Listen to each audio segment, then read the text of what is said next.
नमस्कार दोस्तों, बहुत बहुत स्वागत करता हूं आप सभी का एक और नई वीडियो के अंदर। टाइटल और थंबनेल देख के आप सभी को पता चल गया होगा। आज की वीडियो में हम बात करने वाले हैं बीकॉम प्रोग्राम और ओनर्स के one of the important subject income tax के सेकंड चैप्टर रेजिडेंशियल स्टेटस के वन शॉट को लेकर के। देखिए, आपका सेकंड चैप्टर रहने वाला है रेजिडेंशियल स्टेटस। हालांकि हम अपने चैनल के ऊपर रेजिडेंशियल स्टेटस को लेकर पार्ट्स के अंदर वीडियोस अपलोड कर चुके हैं, लेकिन आप में से काफी ऐसे बच्चे हैं जो बार बार कमेंट कर रहे थे कि सर, जो आप लोग इनकम टैक्स पढ़ा रहे हैं, जो वीडियोस पार्ट में आई हैं, फिर एक लास्ट में हमें वन शॉट वीडियो भी चाहिए। एक ही वीडियो के अंदर आप कंप्लीट चैप्टर को करा दीजिए। तमाम ऐसी इंपॉर्टेंट चीजें जो हमारे एग्जामिनेशन के पॉइंट ऑफ व्यू से इंपॉर्टेंट रहने वाली है, वो तमाम कंटेंट एक वीडियो के अंदर आप प्रोवाइड कर दीजिए। तो फाइनली आप सभी का इंतजार खत्म हुआ। ये वाला वीडियो वन शॉट वीडियो रहने वाला है। करीब करीब 1 से 1.5 घंटे के अंदर मैं आपको इस चीज की गारंटी दे सकता हूं, आप लोग रेजिडेंशियल स्टेटस के एक एक कॉन्सेप्ट को डिटेल में समझ पाएंगे। उम्मीद करता हूं इस सेशन के अंदर आप लोग आखिरी तक बने रहेंगे। और अगर आपको ये सेशन यूजफुल लगता है, हेल्पफुल लगता है, तो इसे लाइक करके अपने दोस्तों के साथ शेयर जरूर करेंगे। बहरहाल, विदाउट वेस्टिंग द टाइम, चलिए शुरू करते हैं। देखिए, वैसे तो रेजिडेंशियल स्टेटस को जब हम शुरू करेंगे, अभी हम पढ़ने वाले हैं, तो कुछ चीजें हैं जिनका इस्तेमाल पिछले चैप्टर में जो हमने डिस्कस की थी करने वाले हैं। जैसे 2-3 टर्म्स रहेंगी। एक तो आपको समझना है प्रीवियस ईयर का क्या मतलब होता है, एक आपको समझना है असेसमेंट ईयर का क्या मतलब होता है। बाकी रेजिडेंशियल स्टेटस बहुत आसान रहने वाला है। कुछ बेसिक कंडीशंस है जिनको अगर आप लोग समझ लेते हैं, तो आप लोग किसी भी कंपनी का, किसी भी हिंदू अनडिवाइडेड फैमिली का, इंडिविजुअल का, या association of person, body of individual का, किसी का भी आप लोग रेजिडेंशियल स्टेटस बहुत आसानी से कैलकुलेट कर पाएंगे। बहरहाल, अब देखिए, जब आप चैप्टर को शुरू करते हैं और जब भी बात करते हैं रेजिडेंशियल स्टेटस की, तो कहीं ना कहीं भी आप सभी के दिमाग में आया होगा रेजिडेंशियल स्टेटस का मतलब जो जहां का रहने वाला है। जैसे हम लोग हिंदुस्तान में रहते हैं तो हमारा रेजिडेंशियल स्टेटस कहीं ना कहीं इंडिया का रहेगा। कुछ लोग फॉरेन के अंदर, अलग अलग कंट्री के अंदर रहते हैं। लेकिन माय डियर फ्रेंड्स, ये कंप्लीट डिफरेंट टर्म है। पहली चीज आपको यही समझनी है, residential status is not similar to the citizenship. जो आप लोग बात कर रहे हो, जो मेरे जहन में भी सबसे पहले आया था जब मैंने रेजिडेंशियल स्टेटस शब्द को पढ़ा था कि हम जहां के रहने वाले हैं, वो शब्द होता है सिटीजनशिप। और सिटीजनशिप और रेजिडेंशियल स्टेटस अपने आप में दोनों शब्द जुदा जुदा हैं। आपको समझना है, जो सिटीजनशिप शब्द का मतलब होता है आप जिस कंट्री के रहने वाले हैं, यानी कि ये आपका एक लीगल स्टेटस होता है जिसको या तो कॉन्स्टिट्यूशन देगा, या फिर आप लोग कह सकते हैं कोई भी नेशनलिटी लॉ प्रोवाइड करता है। सिटीजनशिप के अकॉर्डिंग आपको उस पर्टिकुलर कंट्रीज के अंदर कुछ फंडामेंटल ड्यूटीज और राइट प्रोवाइड किए जाते हैं। अगर आप लोग बात करते हैं रेजिडेंशियल स्टेटस की, तो रेजिडेंशियल स्टेटस का मतलब होता है आपको एक इनकम टैक्स के अंदर एक स्टेटस दिया जाता है, जिसके बिहा पे इनकम टैक्स डिपार्टमेंट ये कैलकुलेट करता है एग्जैक्टली कौन सी और कितनी इनकम के ऊपर आपका टैक्स लेना है। माने आप लोग बुनियादी तौर पे कह सकते हैं सिटीजनशिप का मतलब होता है आप जिस कंट्री के रहने वाले हैं, माने लीगल स्टेटस होता है जिसको आप लोग क्या कहते हैं, सिटीजनशिप कहते हैं। और आप ध्यान रखिएगा, ये क्या है, आपका एक लीगल स्टेटस है। और इसको कौन प्रोवाइड करता है, या तो कॉन्स्टिट्यूशन प्रोवाइड करता है उस कंट्री का, नहीं तो नेशनलिटी लॉ आपको प्रोवाइड करता है आपका सिटीजनशिप। अब यहाँ पे क्या है, सिटीजनशिप का मतलब being a citizen of a country. किसी भी कंट्री के अगर आप लोग नागरिक हैं तो आप लोग सिटीजनशिप रखते हैं। और ध्यान रखिएगा, ये जो सिटीजनशिप है ये आपका गवर्न होता है अंडर द सिटीजनशिप एक्ट 1955। इस चीज को आपको ध्यान में रखना है। और जिस कंट्री की आपको सिटीजनशिप प्रोवाइड की जाती है या मिली हुई है, उसके अकॉर्डिंग आपको राइट्स और ड्यूटीज प्रोवाइड किए जाते हैं। तो ये अपने आप में कंप्लीट डिफरेंट टर्म है। हमारा मुद्दा क्या है, हमारा मुद्दा है रेजिडेंशियल स्टेटस। और रेजिडेंशियल स्टेटस किसी कंट्री के बिहा पे नहीं, बल्कि इनकम टैक्स एक्ट 1961 के बिहा पे कैलकुलेट किया जाता है। किसी भी पर्सन का लीगल स्टेटस की बात नहीं कर रहे हैं हम लोग, टैक्स स्टेटस की बात कर रहे हैं। अब इनकम टैक्स जब किसी भी व्यक्ति को देखता है, किसी भी पर्सन को देखता है, किसी भी इंडिविजुअल को देखता है, किसी भी कंपनी को देखता है, किसी भी पार्टनरशिप फर्म को देखता है, तो कहता है कि इन तमाम चीजों को हम लोग 2 कैटेगरी में कैटेगराइज कर देंगे, या तो वो आपका रेजिडेंट होगा या नॉन रेजिडेंट होगा। अब इस चीज की जो क्लासिफिकेशन है ये रेजिडेंशियल स्टेटस के बिहा पे की जाती है। यानी कि आप लोग क्या कह सकते हैं, residential status is determined for only the income tax purpose. यहां यहाँ पे हिंदुस्तान में रहना ना रहना, हिंदुस्तान की नागरिकता या किसी और कंट्री की नागरिकता से आपका रेजिडेंशियल स्टेटस का कोई लेना देना नहीं है।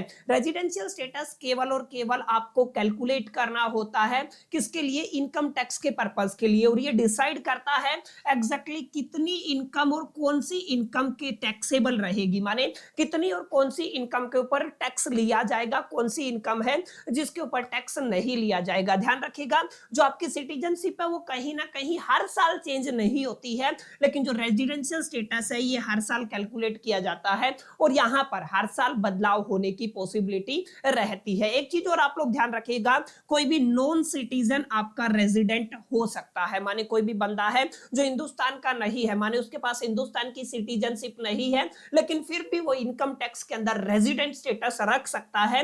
ये सारी चीजें हम लोग आगे समझने वाले हैं। क्लियर? तो बुनियादी तौर पे चैप्टर शुरू करने से पहले आप लोगों ने समझा रेजिडेंशियल स्टेटस जो टर्म है वो कंप्लीटली जुदा जुदा है किससे, सिटीजनशिप से। ये बात आपको समझ में आ गई होगी। अब ध्यान से समझिएगा, डिटेल में अगर मैं बात करूं इनकम टैक्स के अकॉर्डिंग, अगर मैं बात करूं इनकम टैक्स एक्ट 1961 के अकॉर्डिंग में बात करूं तो एग्जैक्टली रेजिडेंशियल स्टेटस का क्या मतलब होता है, ध्यान से देखिएगा। एग्जैक्टली रेजिडेंशियल स्टेटस का मतलब होता है classification of a person as a resident, माने आपने क्या करना है, एक पर्सन की क्लासिफिकेशन करनी है एज ए रेजिडेंट और a non resident in the India. याद रखिएगा, इंडिया के अंदर कोई भी पर्सन का जो स्टेटस है इनकम टैक्स के अंदर एग्जैक्टली रेजिडेंट रहेगा कि नॉन रेजिडेंट रहेगा, किसके लिए, पर्टिकुलर प्रीवियस ईयर के लिए, जिस साल उसने पैसा कमाया उस साल प्रीवियस ईयर के लिए कोई भी पर्सन का रेजिडेंशियल स्टेटस आपका रेजिडेंट है या नॉन रेजिडेंट है, इस चीज की क्लासिफिकेशन माय डियर फ्रेंड्स आपकी रेजिडेंशियल स्टेटस कहलाती है। और मैं पहले भी आपको क्लियर कर चुका हूं, फंडामेंटल टर्म जब हम लोगों ने पढ़ी थी, पर्सन का मतलब केवल इंडिविजुअल नहीं होता है, पर्सन का मतलब आपका पार्टनरशिप फर्म हो जाता है, पर्सन का मतलब आपका कंपनी हो जाता है, पर्सन का मतलब एसोसिएशन ऑफ पर्सन हो जाता है, और पर्सन का मतलब बॉडी ऑफ इंडिविजुअल हो जाता है, पर्सन का मतलब आपका जिसको आप लोग कहते हो लोकल अथॉरिटीज जिनको कहते हैं वो हो जाता है,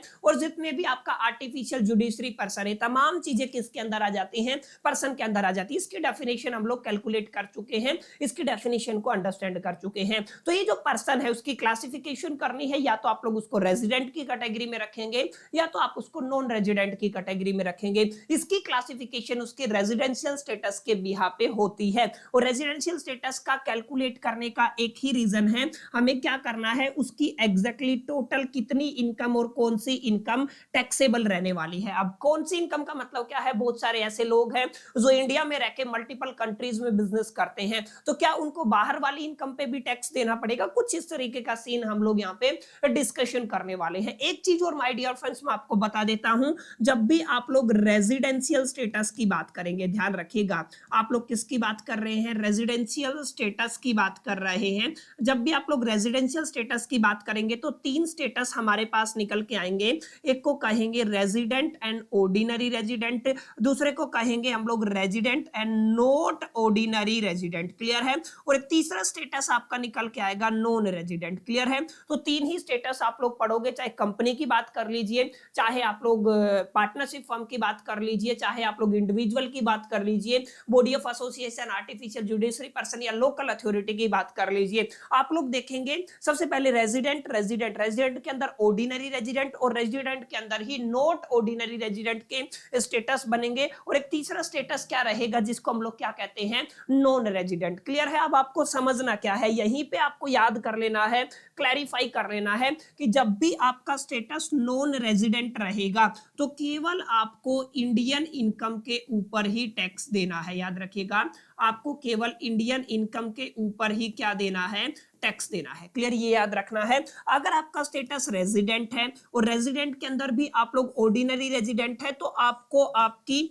ग्लोबल इनकम के ऊपर टैक्स देना है, माने जो आपकी ग्लोबल इनकम है वो क्या रहेगी, आपकी टैक्सेबल रहेगी। अब ये कैसे पता चलेगा कि सर हम ऑर्डिनरी रेजिडेंट हैं कि नॉन ऑर्डिनरी रेजिडेंट है, वो सब मैं आगे कैलकुलेट करना सिखाऊंगा क्या क्या स्टेटस रहेगा। अब आपको एक चीज और ध्यान रखना है, जब भी आप लोग नॉट ऑर्डिनरी रेजिडेंट की कैटेगरी में आते हैं ना, तो याद रखेगा आपकी इंडियन इनकम तो टैक्सेबल रहेगी, प्लस में कुछ फॉरेन इनकम भी टैक्सेबल रहेगी, जहां पे हम लोग उन प्रोफेशन की इनकम को कैलकुलेट इंक्लूड करते हैं, उन बिजनेस की इनकम को कैलकुलेट करते हैं, इंक्लूड करते हैं जो इंडिया से ऑपरेट होती है। आगे डिटेल में समझेंगे, ठीक है।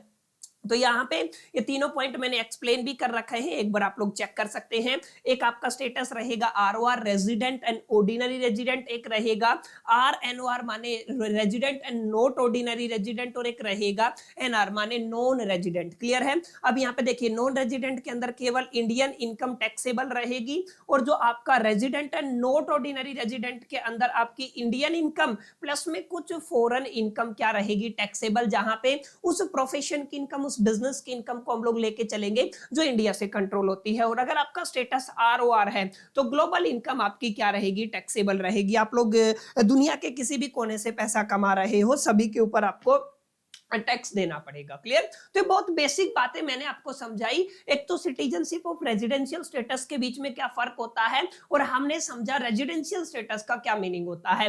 अब हम बात करेंगे सबसे पहले आपके इंडिविजुअल की। इंडिविजुअल के केस में कैसे रेजिडेंशियल स्टेटस को कैलकुलेट किया जाता है। देखिए जब भी आप लोग बात करते हैं ना इंडिविजुअल की, हालांकि सेक्शन इंपोर्टेंट नहीं है, आपको केवल फंडामेंटल्स पता होने चाहिए, लेकिन फिर भी बता देता हूं आपको। सेक्शन 6 का सबसेक्शन 1 आपको डिफाइन करता है इंडिविजुअल के रेजिडेंशियल स्टेटस को, कि अगर आपको इंडिविजुअल के रेजिडेंशियल स्टेटस को कैलकुलेट करना है तो उसकी क्या क्या टर्म्स एंड कंडीशन रहने वाली है। अच्छा एक बात और याद रखिएगा, ये जो आपका 6A है या 6(1) है, इसके अंदर एक अमेंडमेंट हुआ था, फिर इसको नाम दिया गया सेक्शन 6। अगर मैं थोड़ा सा इसको सही से लिखूं तो आप लोग याद रखिएगा सेक्शन 6(1)A, जहां पे हम लोगों ने एक और स्टेटस को जन्म दिया जिसको हम लोग क्या कहते हैं, डीम्ड रेजिडेंट कहते हैं। क्लियर है। हम लोग क्या कहते हैं, डीम्ड रेजिडेंट कहते हैं। याद रखिएगा इसको क्या कहा जाता है, डीम्ड रेजिडेंट कहा जाता है। आगे मैं आपको पढ़ाऊंगा इसका क्या मतलब होता है। क्लियर है। तो आपको ध्यान रखना है, अगर आपको इंडिविजुअल है, इंडिविजुअल का रेजिडेंशियल स्टेटस कैलकुलेट करना है,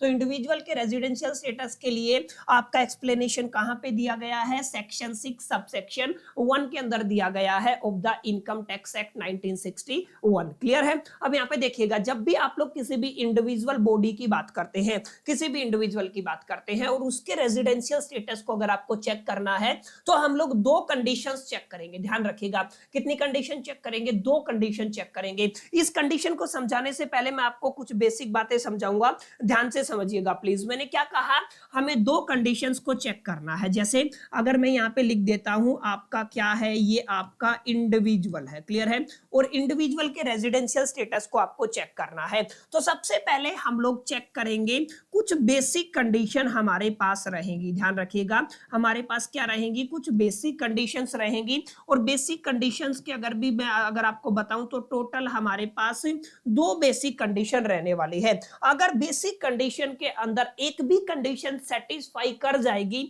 तो हम लोग आगे मूव करेंगे। ध्यान रखिएगा, तो हम क्या करेंगे, आगे मूव करेंगे। लेकिन अभी आप यहाँ पे ध्यान से समझिएगा, जब भी आप लोग बेसिक कंडीशन की बात करते हैं, दो कंडीशन हमारे पास आ गई है, जिसको मैं नाम देता हूं आपका बेसिक कंडीशन 1, और यहां पे क्या लगा हुआ है, और शब्द लगा हुआ है, फिर क्या आ जाएगा आपका बेसिक कंडीशन 2। क्लियर है। तो यहां पे जब भी आप लोग इंडिविजुअल के रेजिडेंशियल स्टेटस को चेक करते हैं, तो इंडिविजुअल के रेजिडेंशियल स्टेटस के अंदर सबसे पहले हम लोग क्या लगा के देखेंगे, बेसिक कंडीशंस लगा के देखेंगे। और शब्द है, और शब्द का मतलब क्या है, चाहे आपका बेसिक कंडीशन 1 लग जाए, चाहे आपका बेसिक कंडीशन 2 लग जाए, या दोनों लग जाए। क्लियर है। ये आपको थोड़ा ध्यान में रखना है। अब एक मोटा डाउट आप सभी के मन में ये आ रहा होगा, सर ये बेसिक कंडीशन 1 क्या कहती है और बेसिक कंडीशन 2 क्या कहती है। अब मेरी बात ध्यान से समझना, जब भी आप लोग बेसिक कंडीशन 1 की बात करेंगे तो बेसिक कंडीशन 1 आपको एक बहुत बेसिक एक्सप्लेनेशन देती है। बेसिक एक्सप्लेनेशन क्या देती है,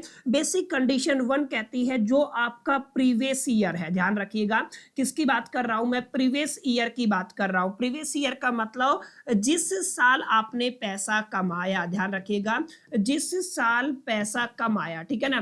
पैसा जिस साल कमाया उस साल को क्या बोला जाता है, आपका प्रीवियस ईयर बोला जाता है। जिस साल आपकी इनकम टैक्सेबल होती है उसको असेसमेंट ईयर बोला जाता है। क्लियर है? तो प्रीवियस ईयर की बात हो रही है, ये क्या कहता है, प्रीवियस ईयर के दरमियान बेसिक कंडीशन 1 क्या कहती है, प्रीवियस ईयर के दरमियान अगर कोई भी इंडिविजुअल है वो इंडिया के अंदर, ध्यान रखिएगा मेरी बात, किसकी बात हो रही है, इंडिया के अंदर मिनिमम 182 दिन अगर रहता है, मिनिमम का मतलब 182 दिन कम से कम होने चाहिए, इससे ज्यादा हो सकते हैं। 182 दिन अगर हिंदुस्तान में रहता है तो उसको एक स्टेटस दिया जाएगा रेजिडेंट का। किसका स्टेटस दिया जाएगा, रेजिडेंट का। माने उसने जो बेसिक कंडीशन 1 है उसको सेटिस्फाई किया है। क्लियर? उसने किसको सेटिस्फाई किया है, बेसिक कंडीशन नंबर 1 को सेटिस्फाई किया है। क्लियर? उम्मीद करता हूं बातें आपको समझ में आई होंगी। क्या बताया मैंने बताया जब भी इंडिविजुअल की आप लोग रेजिडेंशियल स्टेटस को चेक करेंगे, सबसे पहले हम लोग बेसिक कंडीशन की बात करेंगे।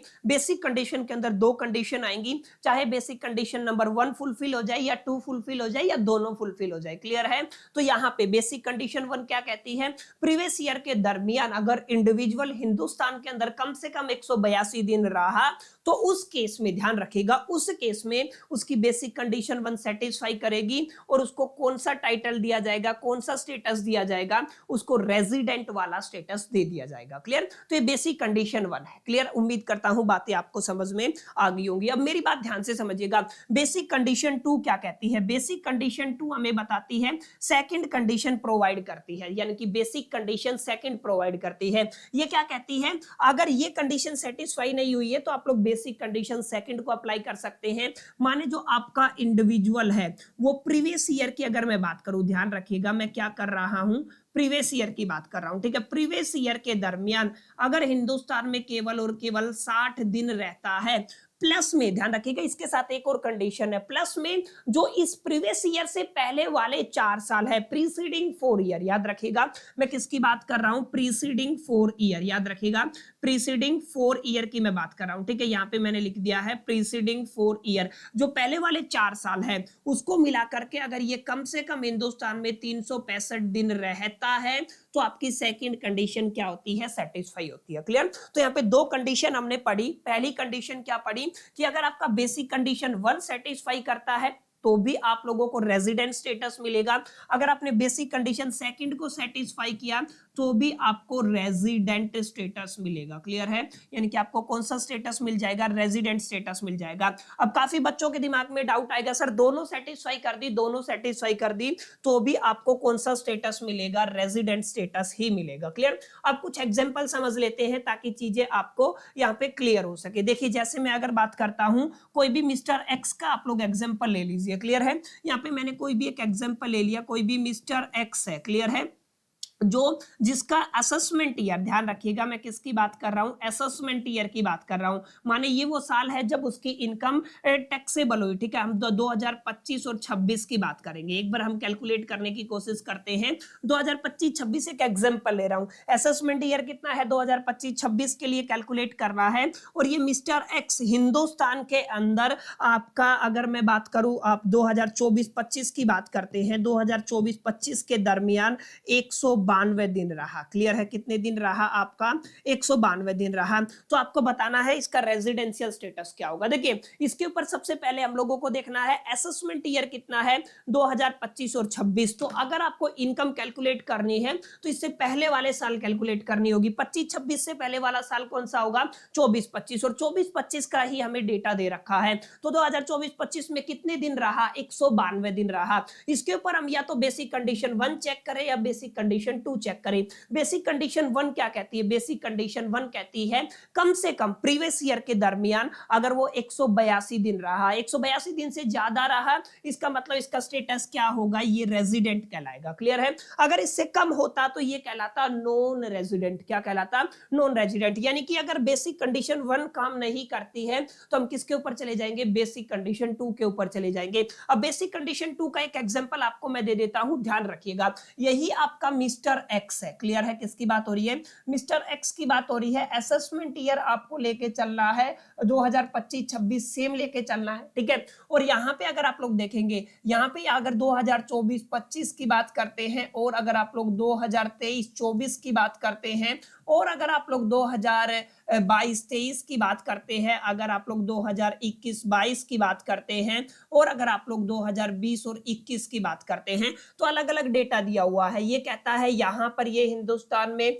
65 डेज रुका है, क्लियर है। और यहाँ पे अगर मैं कहूँ 100 दिन रुका, फिर 140 दिन रुका, फिर यहाँ पे 170 दिन रुका, और फिर यहाँ पे ये पूरे के पूरे 100 दिन रुका, क्लियर है। अब आपको ध्यान क्या देना है, आपको ध्यान ये देना है क्या इसके ऊपर बेसिक कंडीशन 1 कैलकुलेट होगी या नहीं होगी। देखिए आपका असेसमेंट ईयर, एक मिनट, आपका असेसमेंट ईयर कितना दे रखा माय डियर फ्रेंड्स, आपका असेसमेंट ईयर दे रखा है 2024 और 25 और 26। तो हमें प्रीवियस ईयर कौन सा लेना पड़ेगा, ये वाला प्रीवियस ईयर हो जाएगा। माने आपको किसके लिए कैलकुलेट करना है, 2024 और 25 के लिए कैलकुलेट करना है। बेसिक कंडीशन 1 क्या कहती है, बेसिक कंडीशन 1 कहती है अगर 2024-25 के अंदर प्रीवियस ईयर के दरमियान अगर हिंदुस्तान में 182 दिन कम से कम रहा, लेकिन ये तो केवल 65 दिन है, तो इसका मतलब यहाँ पे बेसिक कंडीशन 1 काम नहीं कर रही है। और जब बेसिक कंडीशन 1 काम नहीं करती है तो हम किसकी तरफ जाते हैं, बेसिक कंडीशन 2 की तरफ जाते हैं। बेसिक कंडीशन 2 क्या कहती है,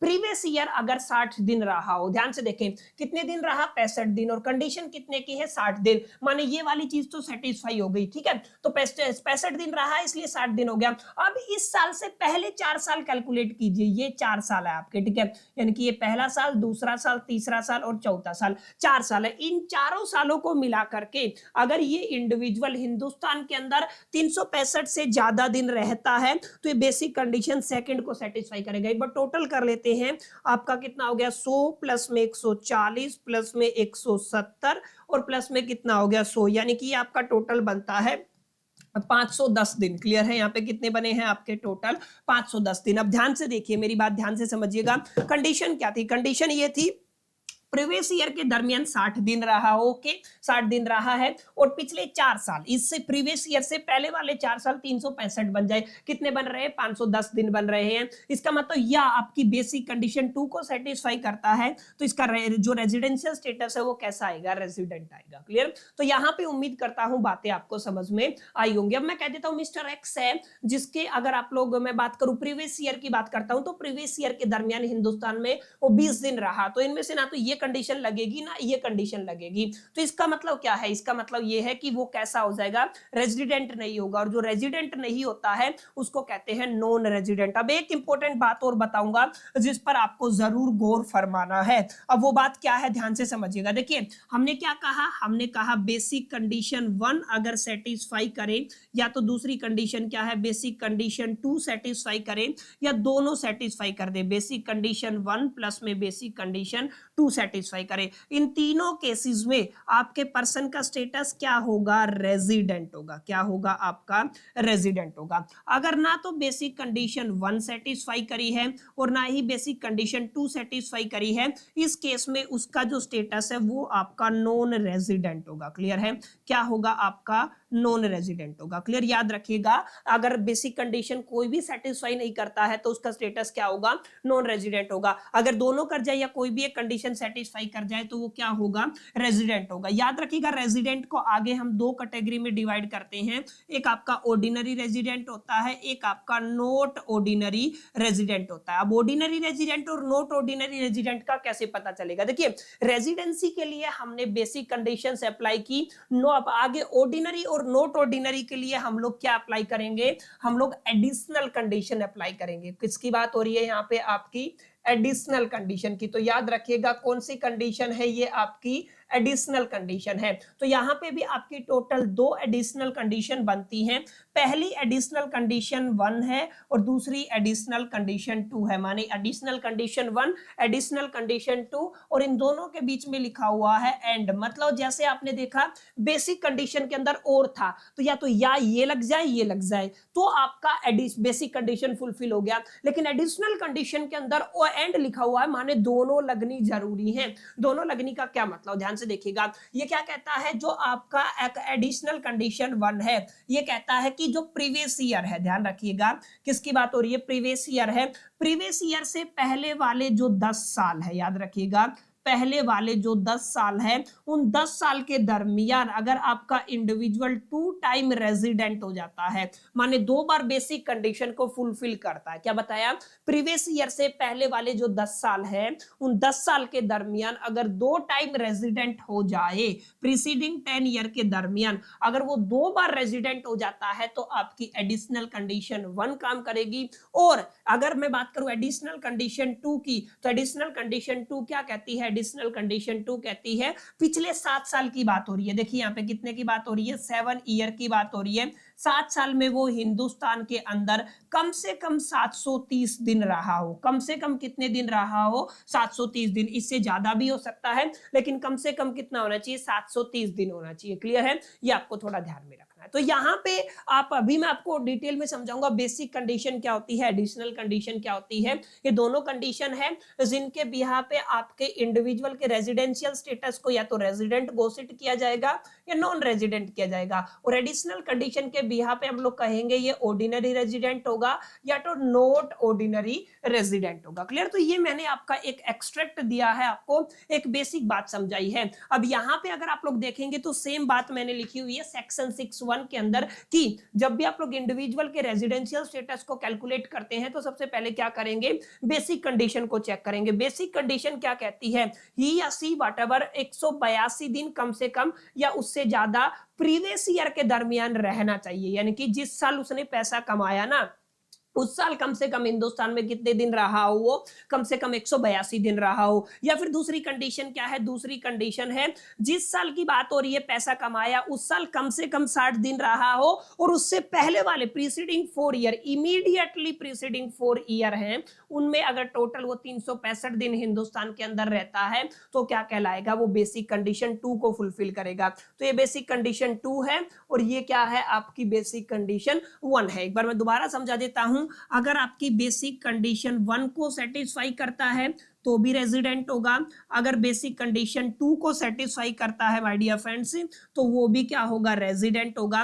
अगर दोनों को सेटिस्फाई करता है बेसिक कंडीशन 1 प्लस में बेसिक कंडीशन 2 को तो भी रेजिडेंट होगा। ना तो बेसिक कंडीशन 1 को सेटिस्फाई करता है ना ही बेसिक कंडीशन 2 को सेटिस्फाई करता है तो वो क्या होगा, नॉट रेजिडेंट होगा। क्लियर है, ये आपको थोड़ा ध्यान में रखना है। और अगर आपका स्टेटस एक बार रेजिडेंट हो जाता है, ध्यान रखिएगा, अगर आपका एक बार स्टेटस क्या हो जाता है, रेजिडेंट हो जाता है, उस केस में हमें आगे बढ़ना है।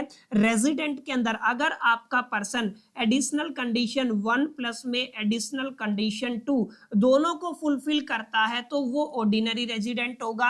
अगर वो एडिशनल कंडीशन 1 को या 2 को फुलफिल करता है, किसी को भी नहीं करता, माने दोनों फुलफिल करेगा तो ही ऑर्डिनरी होगा, अगर एक भी छोड़ दिया तो किस कैटेगरी में चला जाएगा, नॉट ऑर्डिनरी रेजिडेंट की कैटेगरी में चला जाएगा। क्लियर, ये थोड़ा आपको ध्यान में रखना है। तो यहाँ पे ये बेसिक कंडीशन 1 हो गई है, ये बेसिक कंडीशन 2 हो गई है। और मैंने यहाँ पे क्लियर आपको बताया कि एक स्टेटस होता है जिसको क्या कहते हैं, रेजिडेंट। रेजिडेंट कब होगा, या तो वो बेसिक कंडीशन 1 को सेटिस्फाई करे या 2 को सेटिस्फाई करे या दोनों को सेटिस्फाई करे। अगर एक को भी सेटिस्फाई नहीं करता है तो वो क्या कहलाता है, नॉन रेजिडेंट कहलाता है। सबसे ज्यादा सवाल इंडिविजुअल के केस में ही आता है तो इसलिए मैं ज्यादा फोकस कर रहा हूं आप सभी को इंडिविजुअल वाली कहानी अच्छे से समझाने की। क्लियर है, कुछ केसेस है जहां पे देखिए, यहां पे अगर आप लोग ध्यान देंगे तो यहां पे मैंने क्या बताया आपको, मैंने बताया जब भी आप लोग बेसिक कंडीशन की बात करते हैं, याद रखिएगा किसकी बात करते हैं, जब भी आप लोग बेसिक कंडीशन की बात करते हैं तो सबसे पहले हम लोग बेसिक कंडीशन 1 चेक करते हैं।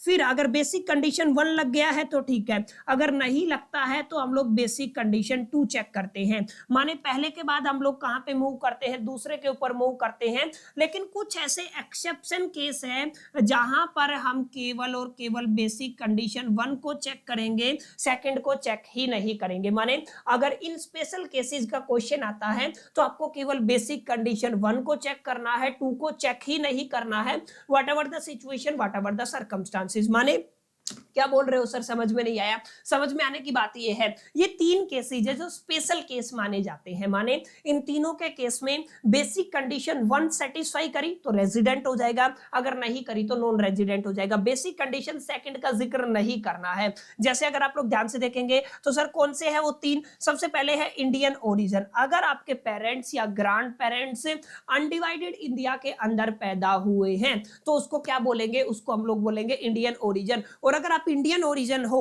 अगर आप इंडियन ओरिजिन हो तो आपके ऊपर केवल और केवल BC1 बेसिक कंडीशन 1 चेक की जाएगी, बेसिक कंडीशन 2 चेक नहीं की जाएगी। बेसिक कंडीशन 1 के बिहाफ पे ही आपको रेजिडेंशियल स्टेटस प्रोवाइड किया जाता है। क्लियर? तो यहाँ पे इंडियन ओरिजिन का मतलब अगर आपके पेरेंट्स या आपके ग्रैंड पेरेंट्स हैं अनडिवाइडेड इंडिया के अंदर, माने 1947 से पहले अगर उनका जन्म हुआ है तो आप लोग इंडियन ओरिजिन के हो जाएंगे। और इंडियन ओरिजिन वाले लोगों के ऊपर केवल और केवल हमें क्या चेक करना है, बेसिक कंडीशन 1 चेक करनी है। अगर ये यस करती है तो आपका स्टेटस रेजिडेंट हो जाएगा, अगर ये आपकी नो करती है तो आपका स्टेटस नॉन रेजिडेंट हो जाएगा। क्लियर? याद रखना, बस ये थोड़ा सा ध्यान रखिएगा। ये तीन केस है, स्पेशल 3 केस है। तीसरा सेकंड केस क्या है, क्रू मेंबर के ऊपर अगर आप लोग जॉब करते हैं, कौन सी इंडियन शिप की बात हो रही है, इंडियन शिप की ऊपर अगर आप लोग क्रू मेंबर है, इंडियन शिप के ऊपर अगर आप लोग क्रू मेंबर है या जॉब करते हैं, उस केस में भी आपके ऊपर बेसिक कंडीशन 1 ही चेक की जाएगी।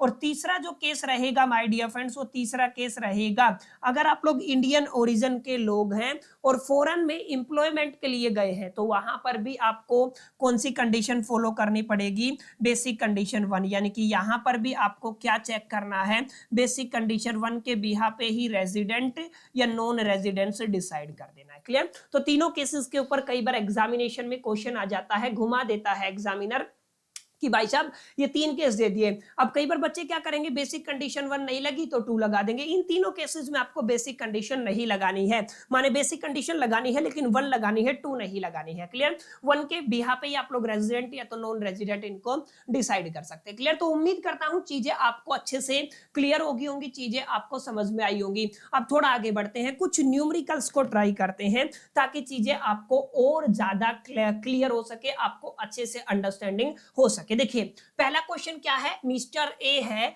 जिसका जो इंडियन सिटीजन है, याद रखिएगा इसके पास सिटीजनशिप इंडियन की है, was in India 185 days during the financial year 2023-24। 2023-24 के दरमियान ये हिंदुस्तान में 185 दिन रहा। Determine his residential status. देखिए अगर रेजिडेंशियल स्टेटस की बात करते हैं 2023-24 की हम लोग बात करते हैं, फाइनेंशियल ईयर 2023-24 है, तो मेरे को बताओ पहले तो इसका असेसमेंट ईयर क्या होगा। असेसमेंट ईयर ऑब्वियस सी बात है इसका रहेगा 2024 एंड 25। क्लियर? इसका असेसमेंट ईयर कैसा रहेगा, 2024 एंड 25। अगर आपको रेजिडेंशियल स्टेटस निकालना है तो सबसे पहले क्या चेक करेंगे, BC1 चेक करेंगे। क्या कहता है, 182 दिन कम से कम होना चाहिए। क्लियर है? और यहाँ पे कितने दिन है, 185 दिन है, माने BC1 सेटिस्फाई करता है, इसलिए इसका स्टेटस कैसा हो जाएगा, रेजिडेंट हो जाएगा। क्लियर? बस हो गया।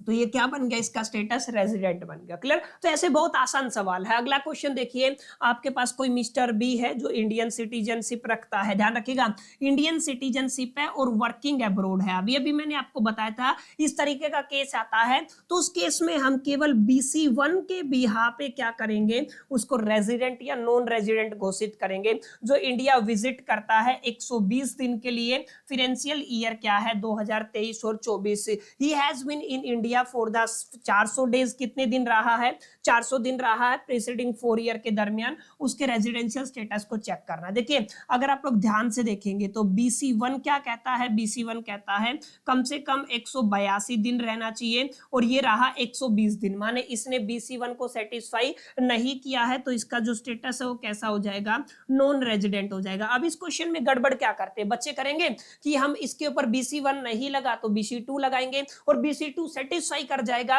और BC2 सेटिस्फाई करेगा तो इसका स्टेटस कैसा लिख देंगे, रेजिडेंट लिख देंगे। लेकिन मैंने क्या बताया था, अगर कोई भी इंडियन सिटीजनशिप है या इंडियन ओरिजिन का पर्सन है और वर्किंग के लिए अब्रॉड जाता है या फिर आप लोग कहें एम्प्लॉयमेंट के लिए अब्रॉड जाता है तो उसके ऊपर आपको क्या करना है, BC1 अप्लाई करना है, केवल BC2 चेक नहीं करना है। एक और सवाल लेते हैं, चलिए। एक मिस्टर सी है जो फॉरेन सिटीजनशिप है, इंडिया के अंदर कितने दिन रहा, 70 दिन रहा 23-24 के दरमियान। 400 दिन वो पिछले 4 साल प्रीसीडिंग 4 ईयर के दरमियान कितने दिन रहा, 400 दिन। उसके रेजिडेंशियल स्टेटस को निकालो। देखो ध्यान से अगर आप लोग देखोगे तो सीधी सीधी बात क्या है, सीधी सीधी बात है, बेसिक कंडीशन 1 में 182 दिन चाहिए जो सेटिस्फाई नहीं करता है।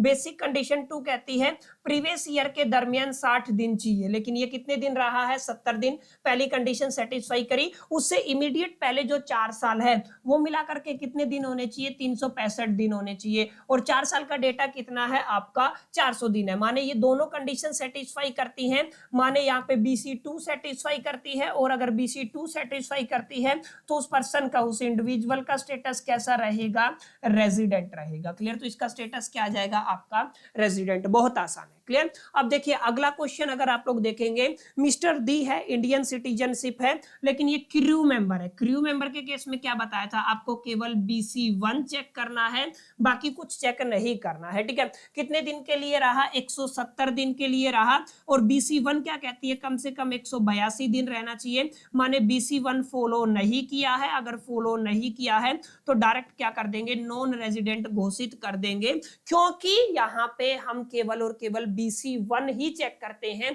क्रू मेंबर वाले केस में BC2 को कैलकुलेट नहीं करते हैं। तो कुछ इस तरीके के सवाल आपको समझ में आने चाहिए। तो उम्मीद करता हूं चीजें यहां तक समझ में आई होंगी। क्लियर? अब इससे आगे हम थोड़ा डिटेल में पढ़ेंगे और एडिशनल कंडीशन को अंडरस्टैंड करेंगे। एडिशनल कंडीशन के ऊपर क्वेश्चन हम लोग प्रैक्टिस करने वाले हैं। उम्मीद करता हूं चीजें यहां तक आपको समझ में आई होंगी। अब थोड़ा सा आगे चलेंगे, ये तमाम चीजें आप लोग अच्छे से समझ लीजिएगा। यहां से क्वेश्चन बनने की मैक्सिमम पॉसिबिलिटी, प्रोबेबिलिटी, संभावना और चांसेस है। एडिशनल कंडीशन को अब हम डिस्कशन करने वाले। देखिए एडिशनल कंडीशन को मैंने अभी अभी समझाया था, 2 एडिशनल कंडीशन है, दोनों सेटिस्फाई करेंगी तो ही आप एडिशनल कंडीशन को सेटिस्फाई कर पाएंगे। एक एडिशनल कंडीशन 1 है और दूसरी क्या है, एडिशनल कंडीशन 2 है।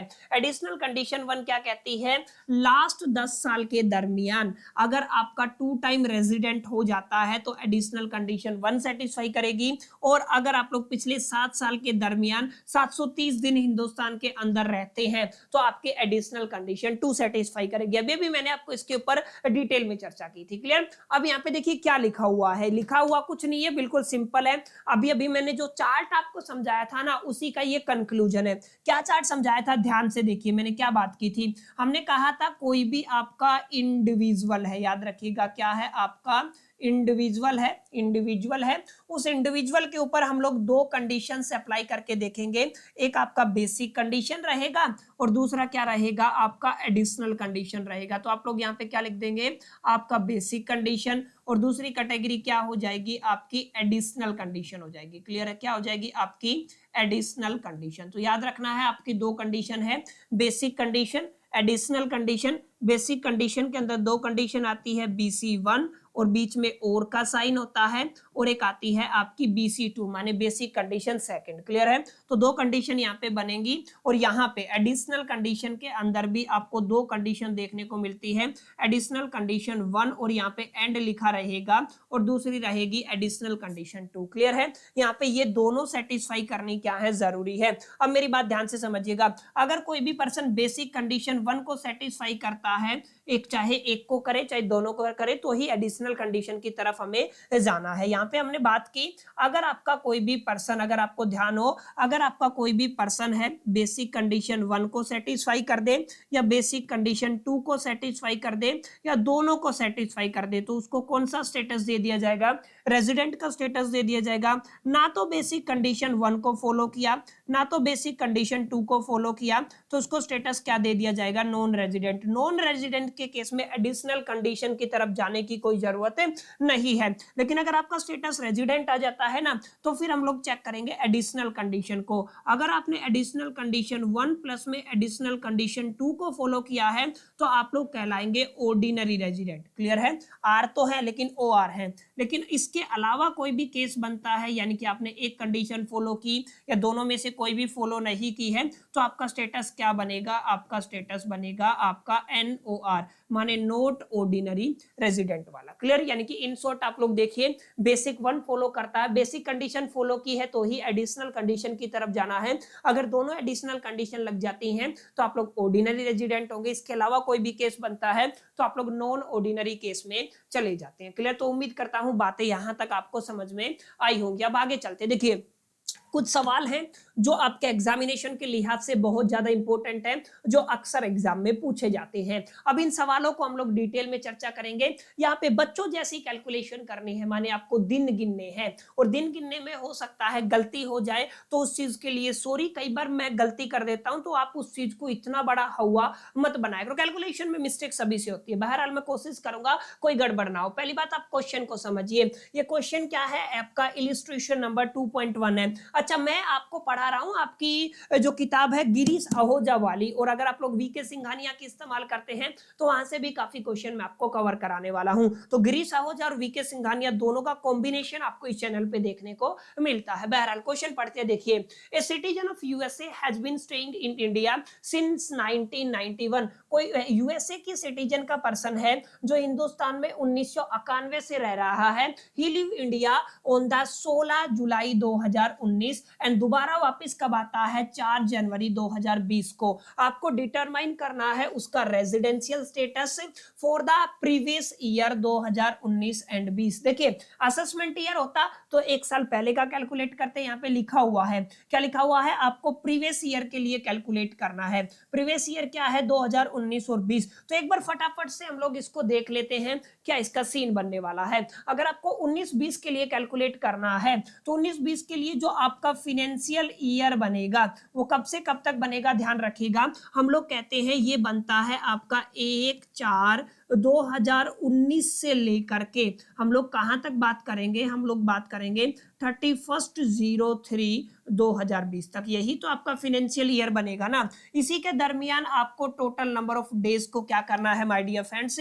कैलकुलेट करना। याद रखिएगा, इन दोनों के दरमियान आपको नंबर ऑफ डेज यानी कि दिनों की संख्या को कैलकुलेट करना है। जैसे अगर आप लोग बात करेंगे, सबसे पहले आपका अप्रैल आ जाएगा, फिर आपका मई आ जाएगा, फिर आपका जून आ जाएगा, फिर आपका जुलाई आ जाएगा। क्लियर है? और फिर क्या आ जाएगा आपका अगस्त, जुलाई के बाद अगस्त, और फिर क्या आ जाएगा सितंबर, फिर क्या आ जाएगा अक्टूबर, फिर क्या आ जाएगा आपका नवंबर, और लास्ट में यहाँ पे लिख देता हूँ क्या आ जाएगा दिसंबर। ये 2019 चल रहा था। यहाँ पे आपको क्या लेना है? आपको जनवरी लेना है, आपको क्या लेना है? फेब लेना है, और यहाँ पे क्या लेना है? आपको मार्च। मार्च तक ही आपका फिनेंशियल ईयर कैलकुलेट होता है। इसने क्या कहा? इसने कहा हिंदुस्तान के अंदर उसने कब छोड़ा? जुलाई के अंदर, 16 जुलाई को छोड़ दिया। माने 16 दिन तो हिंदुस्तान के अंदर रहा, 16वें दिन वो चला गया। तो जुलाई में कितने दिन रहा? 16 दिन रहा। तो जुलाई में वो केवल और केवल कितने दिन रहा है? 16 दिन रहा है। तो कितने दिन रहा? 16 दिन रहा। और वो वापिस कब आया है? वो आपका जनवरी में वापिस आया, 4 जनवरी को वापिस आया है।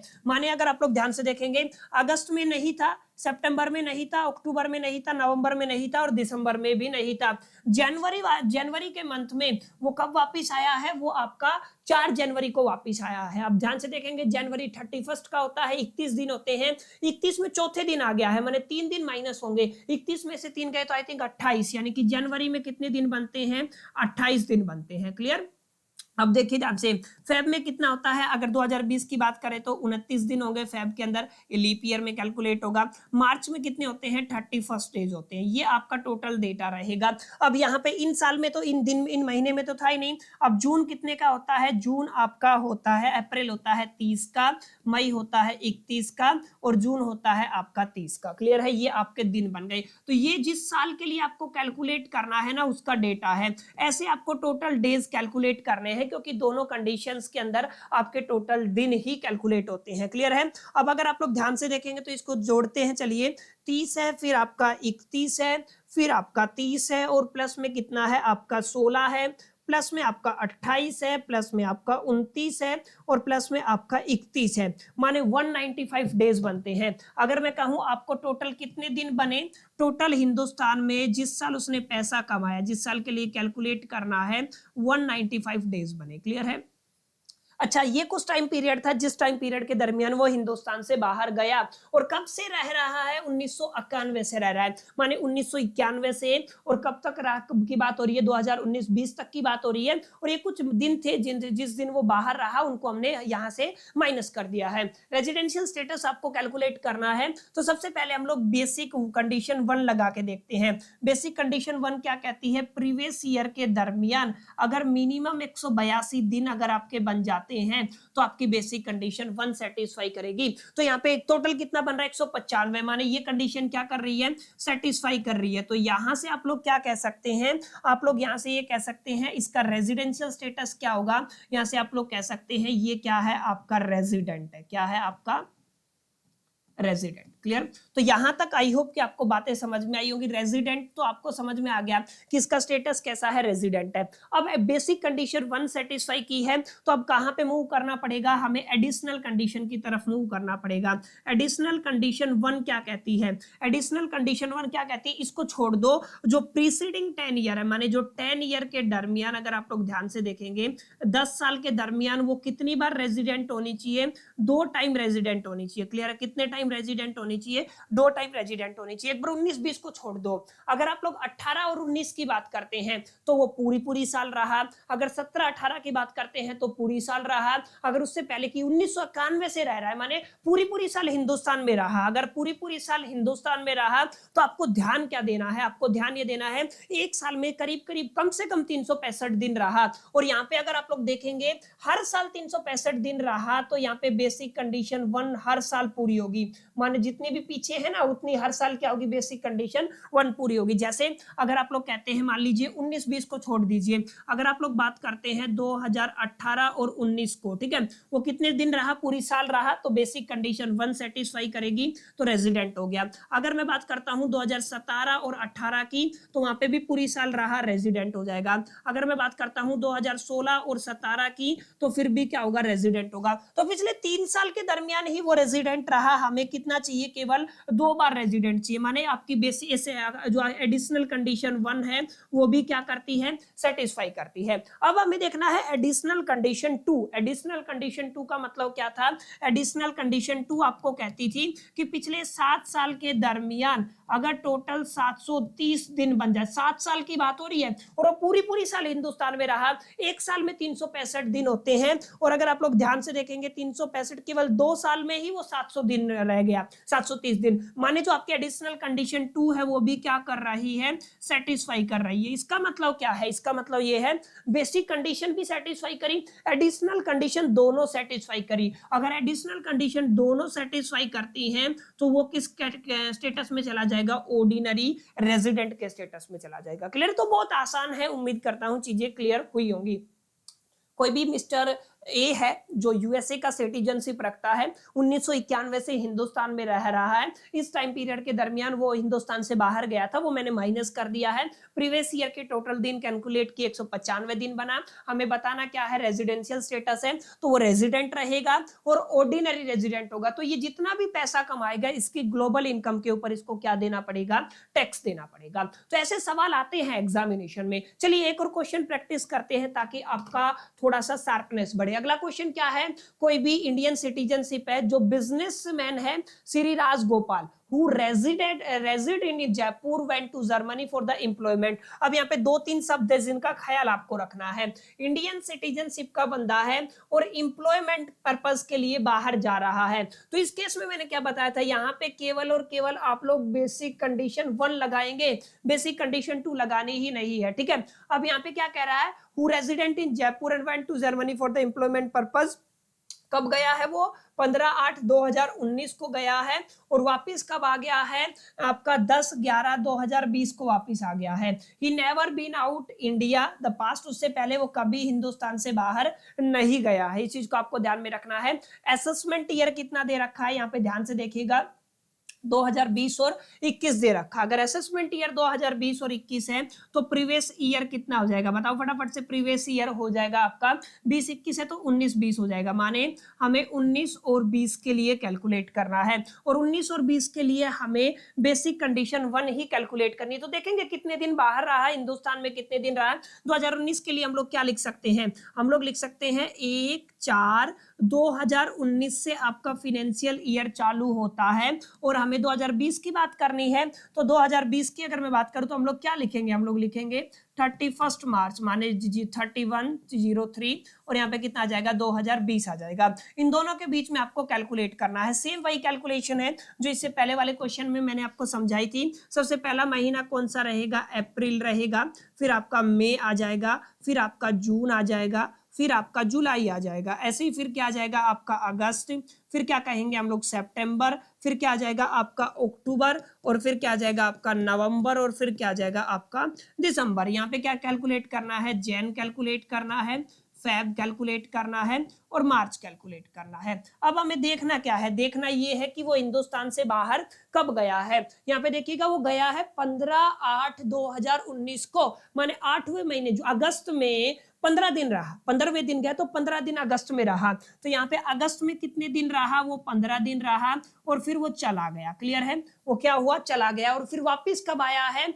वो आया है 10/11/2020 को, यानी कि कब आया है वो वापस 10/11/2020 को। तो ना तो वो जनवरी में था, ना वो फरवरी में था, ना वो मार्च में था, आगे हमें कैलकुलेट ही नहीं करना। और इससे आगे ना वो सितंबर में था, ना दिसंबर में था, नवंबर में था, ना अक्टूबर में था। वो केवल अप्रैल में था, 30 दिन रहा, वो मई में था 31 दिन रहा, जून में था 30 दिन रहा और जुलाई में था 31 दिन रहा। क्लियर, ये आपको थोड़ा ध्यान में रखना है। अब यहाँ पे क्या करना है, बहुत आसान है, सबको टोटल कर देंगे। अगर आप लोग टोटल करते हैं 30 + 31 प्लस में 30 प्लस में 31 प्लस में 15, यानी कि टोटल अगर मैं बात करूं इस साल के दरमियान वो केवल और केवल 137 दिन हिंदुस्तान में रहा। और क्योंकि एम्प्लॉयमेंट पर्पस के लिए जा रहा है तो इसके ऊपर हम लोग केवल बेसिक कंडीशन 1 चेक करेंगे। और बेसिक कंडीशन 1 क्या कहती है, कम से कम 182 दिन। इसका मतलब ये फॉलो नहीं करता, इसका मतलब स्टेटस कैसा हो जाएगा इसका, नॉन रेजिडेंट। क्या हो जाएगा इसका स्टेटस, नॉन रेजिडेंट। और अगर आपका स्टेटस नॉन रेजिडेंट है तो फिर हमें आगे चेक करने की जरूरत है ही नहीं। क्लियर, तो ऐसे आपको कैलकुलेट करना है। अच्छा, ये अगर बंदा इंप्लॉयमेंट के अलावा आपकी किसी ट्रिप पे जाता तो आपको बेसिक कंडीशन 1 के अलावा क्या चेक करना होता, बेसिक कंडीशन 2 भी चेक करना होता। अब बेसिक कंडीशन 2 अगर सेकंड केस की बात करता हूं तो सेकंड केस क्या कहता है, अगर ये बिजनेस ट्रिप है, इंप्लॉयमेंट के अलावा किसी और काम से जाता, मान लीजिए घूमने जाता, तो उस केस में क्या करते, उस केस में इसके कितने बन रहे हैं, 137 दिन बन रहे हैं। माने प्रीवियस ईयर के दरमियान कितने दिन है, 137 दिन है, जो बेसिक कंडीशन 1 को तो फुलफिल नहीं करता है। लेकिन बेसिक कंडीशन 2 की अगर मैं बात करूं तो यहाँ पे कितने दिन चाहिए, 60 दिन, ये फुलफिल हो रही है। क्लियर है, ये क्या है आपकी फुलफिल है। और इससे पहले हिंदुस्तान से कभी बाहर गया ही नहीं है। पिछले 4 साल के दरमियान कितने दिन चाहिए, 365 दिन चाहिए, क्योंकि पूरी साल हिंदुस्तान में रहा है तो ये भी सेटिस्फाई हो रही है। माने अगर ये बिजनेस ट्रिप के अलावा, अगर मैं कहूं इंप्लॉयमेंट के अलावा अगर हिंदुस्तान से बाहर जाता तो यहाँ पे BC2 क्या हो जाती, यस हो जाती। और अगर BC2 यस हो जाती तो इसका स्टेटस क्या हो जाता, रेजिडेंट हो जाता। और अगर इसका स्टेटस एक बार रेजिडेंट हो गया फिर हम चेक करते हैं इसकी एडिशनल कंडीशन 1 भी सेटिस्फाई करेगी और एडिशनल कंडीशन 2 भी सेटिस्फाई करेगी। क्लियर है, और अगर दोनों सेटिस्फाई करेंगी तो ये क्या हो जाएगा, ऑर्डिनरी रेजिडेंट की कैटेगरी में आ जाएगा। और ऑर्डिनरी रेजिडेंट की कैटेगरी के ऊपर इसको सारी ग्लोबल इनकम के ऊपर क्या देना पड़ता है, टैक्स देना पड़ता है। यानी कि यहाँ पे क्या हो जाएगा आपका ग्लोबल इनकम कैसी हो जाएगी, इसकी टैक्सेबल हो जाएगी। क्लियर, समझ में आया कि नहीं आया बताओ। यहाँ पे 2 सवाल है ना, पार्ट नंबर ए और पार्ट नंबर बी। क्योंकि इंप्लॉयमेंट पर्पस के लिए कोई भी इंडियन सिटीजन का आदमी है या इंडियन ओरिजिन का आदमी है, अगर इंप्लॉयमेंट के लिए जाता है तो उसके ऊपर केवल बेसिक कंडीशन 1 चेक की जाती है। ठीक है, तो इस तरीके के सवाल अक्सर एग्जाम में आते हैं। और एक सवाल लेते हैं ताकि आपको और क्लैरिटी मिले। देखिए आगे क्या दिया हुआ है, आर है कोई जो जर्मन नेशन का है, हिंदुस्तान आता है पहली बार 2015 में। देखिए 2015-16 का डेटा है, 16, 17, 17, 18, 18, 19 और आगे दिया हुआ है 19 और 20 का भी डेटा दिया हुआ है। एक बार लिख लेते हैं। माने इसने क्या लिखा हुआ है, इसने लिखा हुआ है 2015 और 16 का डेटा है, फिर आपका 2016 और 17 का डेटा है, फिर आपका 2017 और 18 का डेटा है, फिर आपका 2018 और 19 है, फिर आपका 2019 और आपका 20 है। क्लियर है, ये आपका दिया हुआ है। अब देखिए कितने कितने दिन की बात हो रही है। 2015-16 में कितने दिन रहा है वो आपका एग्जैक्टली 156 दिन। तो यहाँ पे कितने हो जाएंगे, 156 दिन आप लोग लिख लीजिए, ठीक है ना। और आगे अगर आप लोग बात करेंगे कितना है, 72 दिन है, तो यहाँ पे कितना आ जाएगा, 72 दिन लिख लीजिए। ओके, आगे चलते हैं, आगे क्या है आपका 183 दिन है, 183 डेज है, तो ये लिख लीजिए, यहाँ पे मैंने लिख लिया है। 18-19 के अंदर 161 दिन है, ये लिख लिया है, 161 दिन हो गया है। ओके, और आपका 19-20 के अंदर वो 84 दिन रहा है। कितने दिन है आपके, 84 दिन है। क्लियर, ये लिख लिया मैंने। अब क्वेश्चन क्या कहता है, क्वेश्चन ध्यान से पढ़िएगा। क्वेश्चन कहता है आपको डिटरमाइन करना है रेजिडेंशियल स्टेटस। असेसमेंट ईयर कितना दे रखा है, 2020 और 21 दे रखा है। तो मेरे को बताओ प्रीवियस ईयर क्या हो जाएगा, प्रीवियस ईयर हो जाएगा आपका 2019 और 20। क्लियर है, क्योंकि 20-21 के लिए कैलकुलेटेड इनकम कब टैक्सेबल हो रही है, वो 20-21 में हो रही है, तो इनकम कब की है, 19 और 20 की है। तो आपको रेजिडेंशियल स्टेटस कब का चेक करना है, 19 और 20 का। तो प्रीवियस ईयर क्या है उसका, 19 और 20 है। क्लियर, प्रीवियस ईयर कितना है उसका, 19 और 20। ये रहा आपका 19 और ये रहा आपका 20। क्लियर है, तो यहाँ पे 19 और 20 के दिन कितने हैं टोटल, यहाँ पे फोकस कीजिए, देखिए 84 दिन रहा है हिंदुस्तान में। अब क्या करना है, रेजिडेंशियल स्टेटस चेक करना है। तो सबसे पहले चेक करेंगे BC1। BC1 तो यहाँ पे फॉलो नहीं हो रही है क्योंकि उसमें 182 दिन चाहिए। BC2 क्या कहती है, दो कंडीशन थी, प्रीवियस ईयर के दरमियान कितने दिन रहा, वो 60 दिन, लेकिन यहाँ पे कितने हैं, 84 दिन है। माने ये कंडीशन तो सेटिस्फाई करती है। इससे पहले वाले 4 साल ले लो, ये टोटल कितने हैं, 4 साल है। अगर आप लोग टोटल कैलकुलेट करेंगे 156 plus 72 plus 183 plus 161, I think 411 दिन, माने आपका कितना बनेगा, 411 दिन बनेंगे। फिर भी एक बार टोटल कैलकुलेट कर लेते हैं, कितना है आपका, 156 है, प्लस में 72 है, प्लस में 183 है, प्लस में आपका 161 है। 4 साल के दरमियान आपका कितना बना, 572, 411 नहीं, कितना बनेगा, 572 दिन बनेगा। याद रखिएगा कितने दिन बनेंगे, 572 दिन। तो यहाँ पे कितना आ जाएगा, 572 दिन आ जाएगा। ठीक है, तो यहाँ पे आप देखिए बेसिक कंडीशन 2 क्या कहती है, बेसिक कंडीशन 2 कहती है प्रीवियस ईयर के दरमियान 60 साल, उससे पहले वाले इमीडिएट 4 साल है, उसमें कितने दिन बनने चाहिए, 365 दिन बनने चाहिए। यहाँ पे बन कितने रहे हैं, 572। इसका मतलब कंडीशन सेटिस्फाई करेगी। BC2 क्या कर गई, यस कर गई। अगर BC2 यस कर गई तो स्टेटस कैसा हो गया, आर हो गया, माने कैसा हो गया, रेजिडेंट हो गया। और अगर एक बार स्टेटस रेजिडेंट हो गया तो अब हम क्या करेंगे, एडिशनल कंडीशन 1 चेक करेंगे। एडिशनल कंडीशन 1 क्या कहती है, 2 बार रेजिडेंट होना चाहिए। देखिए यहाँ पे कितने, अब यहाँ पे अगर आप लोग देखेंगे 18-19 की बात करते हैं, 161 दिन रहा। बेसिक कंडीशन 1 तो नहीं लगी, लेकिन बेसिक कंडीशन 2 लग गई, क्योंकि कम से कम 60 दिन और ये 365 बनेंगे ही बनेंगे। माने यहाँ पे इसका स्टेटस क्या आ जाएगा, रेजिडेंट आ जाएगा। अगर यहाँ पे 17-18 पे लगा के देखते हैं तो 182 दिन चाहिए, 183 दिन बन रहा है, तो यहाँ पे भी कितना हो गया, रेजिडेंट हो गया। तो केवल पिछले 2 सालों में ही, हम बात करते हैं 10 साल की, लेकिन 2 सालों में इसका स्टेटस कैसा हो गया, रेजिडेंट हो गया। माने 2 टाइम रेजिडेंट होता है, तो ये भी क्या कर गई है आपकी, यस कर गई है। एडिशनल कंडीशन क्या कर गई है, यस कर गई है। एडिशनल कंडीशन 2 की अगर आप लोग बात करते हैं तो एडिशनल कंडीशन 2 क्या कहती है, 7 साल के दरमियान टोटल कितना बनना चाहिए, 730 दिन बनना चाहिए। और अगर आप लोग इसको टोटल कैलकुलेट करते हैं तो टोटल कैलकुलेट करेंगे तो 572 दिन तो ऊपर वाला बन रहा था। ठीक है, तो यानी कि एडिशनल कंडीशन 2 कैसे भी करके 730 दिन आपका नहीं बन रहा है। तो यहाँ पे क्या हो गया, यहाँ पे एडिशनल कंडीशन 2 फेल कर गई, तो यहाँ से जो स्टेटस निकल के आएगा वो क्या आएगा, NOR, माने नॉट ऑर्डिनरी रेजिडेंट। माने इसकी इंडियन इनकम टैक्सेबल होगी, प्लस में कुछ फॉरेन इनकम क्या होगी, टैक्सेबल होगी। ठीक है, तो इस तरीके से आप लोग किसी भी सवाल को बहुत आसान तरीके से सोल्व कर पाएंगे। अगर आपको बेसिक कंडीशंस का पता है, अगर आपको एडिशनल कंडीशन का पता है, आपको पता है रेजिडेंट कब होगा, नॉन रेजिडेंट कब होगा, ऑर्डिनरी रेजिडेंट कब होगा, नॉट ऑर्डिनरी रेजिडेंट कब होगा, तो ये चीजें और बेसिक अगर आपको जोड़ घटा गुना भाग आता है तो इजीली कर पाएंगे। क्लियर है। एक सवाल और है, रिकी पॉन्टिंग का आप लोग सभी ने नाम सुना होगा, इसको मैं करा देता हूं। अगला क्वेश्चन आप लोग मेरे को कमेंट करके बताएंगे इससे आगे वाली न्यूमेरिकल में कि उसका आंसर क्या आएगा। ठीक है, यहाँ पे किसकी बात हो रही है, रिकी पॉन्टिंग की बात हो रही है, जो क्या कह रहा है कि हर साल 100 दिन हिंदुस्तान में रहता है, और कब से रह रहा है, 2006 से रह रहा है। ठीक है, और आपको कैलकुलेट क्या करना करना है, असेसमेंट ईयर दे रखा है, असेसमेंट ईयर का मतलब आपका 2020-21 दे रखा है, तो प्रीवियस ईयर क्या हो जाएगा, अगर मैं प्रीवियस ईयर की बात करूं तो 20-21 है तो क्या हो जाएगा 2019 और 20, माने 2019 और 20 के लिए आपको कैलकुलेट करना है। ठीक है, तो फटाफट से देखो 2006 से 7 तक रह रहा है, यानी कि 2006 से लेके और अभी तक रह रहा है, तो यानी कि 2006 से 7 हो जाएगा, फिर 2007 से 2008 हो जाएगा, फिर आपका 2008 से फिर 2009 हो जाएगा, फिर आपका 2009 से कितना हो जाएगा 2010, ऐसे ही 2010 से 11, फिर 2011 से 12,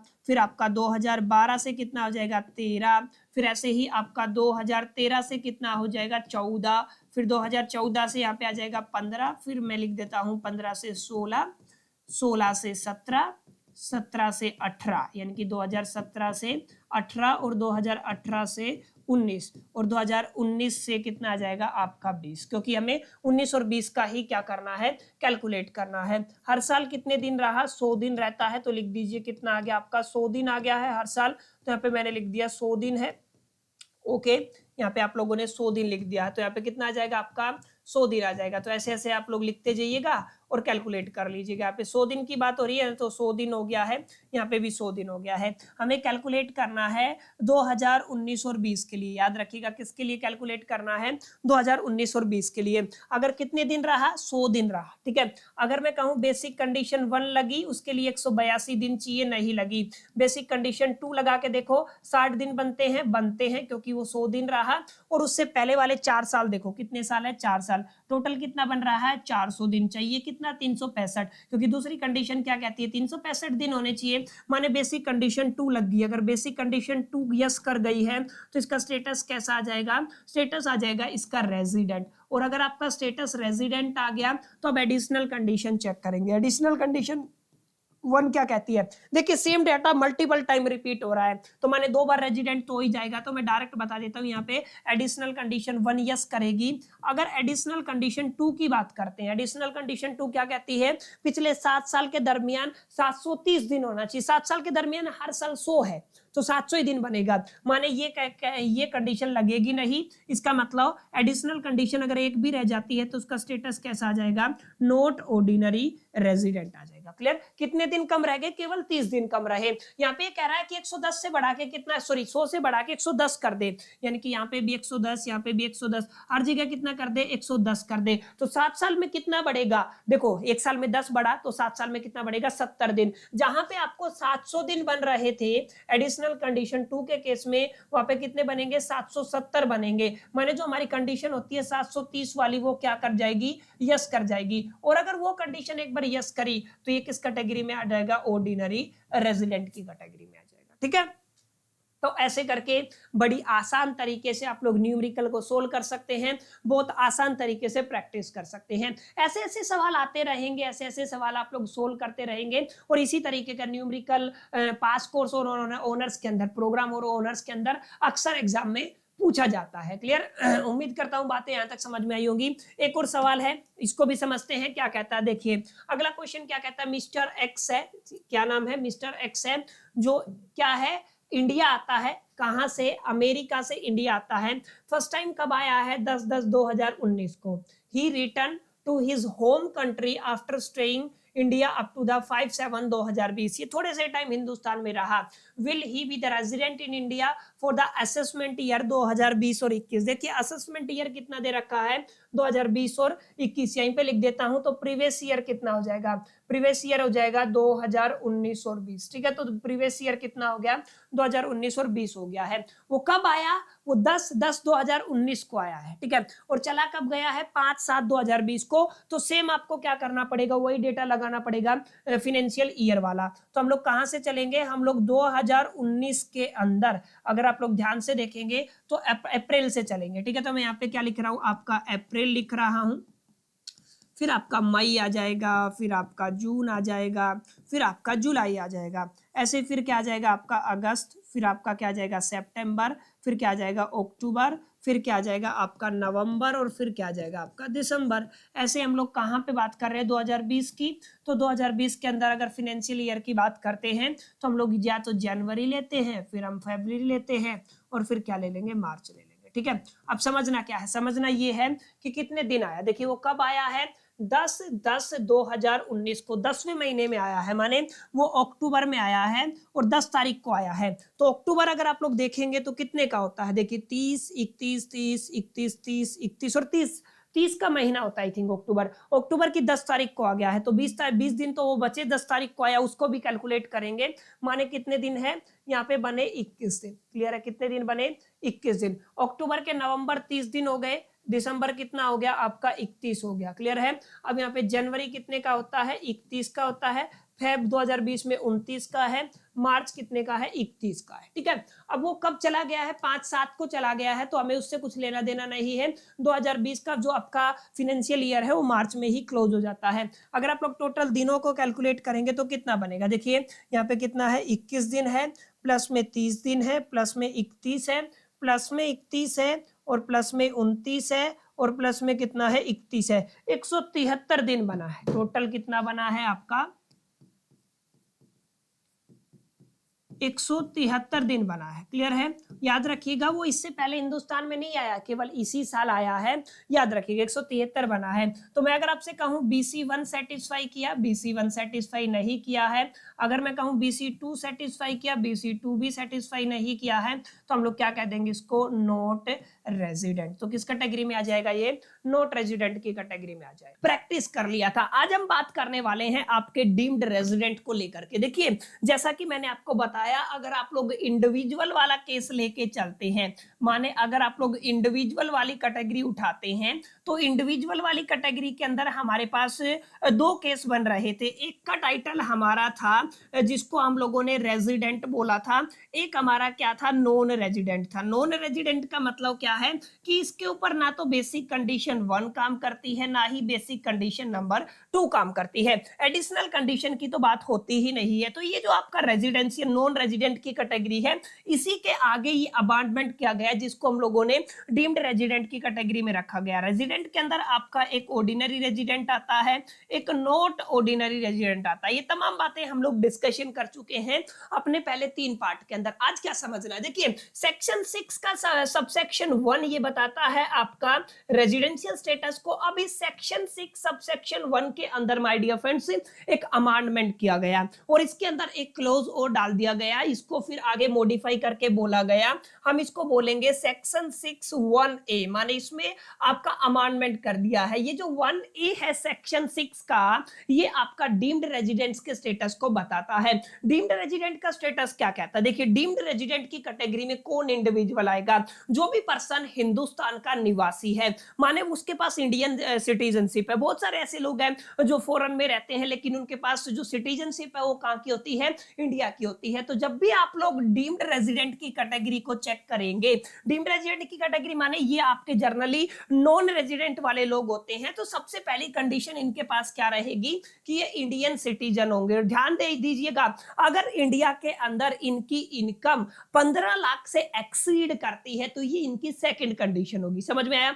डीम्ड रेजिडेंट का मतलब क्या है, ऐसा पर्सन जिसके पास इंडियन सिटीजनशिप है प्लस में उसकी जो इंडियन इनकम है, we are not talking about the foreign income, जो उसकी इंडियन इनकम है वो इंडियन इनकम सालाना या प्रीवियस ईयर के दरमियान अगर 15 लाख को एक्सीड कर जाती है तो ये दूसरी कंडीशन होगी आपकी, किसके लिए, डीम्ड रेजिडेंट के लिए। और तीसरी कंडीशन क्या कहती है, उसने जो ये 15 लाख से ज्यादा कमाया और वो किसी अदर स्टेट में डोमिसाइल की वजह से या रेजिडेंसी की वजह से या सिमिलर कंडीशंस की वजह से कोई टैक्स पे करने के लिए लायबल नहीं है, तो उसको हम लोग डीम्ड रेजिडेंट की कैटेगरी में रखेंगे और उससे बराबर हम लोग टैक्स लेंगे। क्लियर है। यानी कि आपकी तीसरी कंडीशन क्या रहेगी, अगर वो not liable to tax in any other countries, किसकी वजह से, डोमिसाइल की वजह से, फिर अगला क्या है, रेजिडेंसी की वजह से, या ऐसी ही कोई सिमिलर क्राइटेरिया है या कंडीशन है उसकी वजह से। तो जब भी आप लोग डीम्ड रेजिडेंट्स की कैटेगरी को चेक करते हैं तो 3 चीजें चेक करेंगे, आपका इंडिविजुअल इंडियन सिटीजनशिप रखता हो, दूसरा हम देखेंगे उसकी जो इंडियन इनकम है वो 15 लाख से एक्सीड करनी चाहिए, तीसरी उस इनकम के ऊपर वो कहीं और इनकम टैक्स पे ना कर रहा हो, चाहे वो डोमिसाइल की वजह से हो, चाहे वो रेजिडेंसी की वजह से हो या कोई सिमिलर कंडीशन की वजह से हो, तो उसको क्या बोलेंगे माय डियर फ्रेंड्स, उसको डीम्ड रेजिडेंट की कैटेगरी में रखेंगे और उससे बराबर टैक्स लिया जाएगा। अब इससे कोई फर्क नहीं पड़ने वाला, वो आपकी बेसिक कंडीशन 1 को भी फॉलो नहीं करता, सेकंड को भी फॉलो नहीं करता है, इस चीज से कोई फर्क नहीं पड़ना।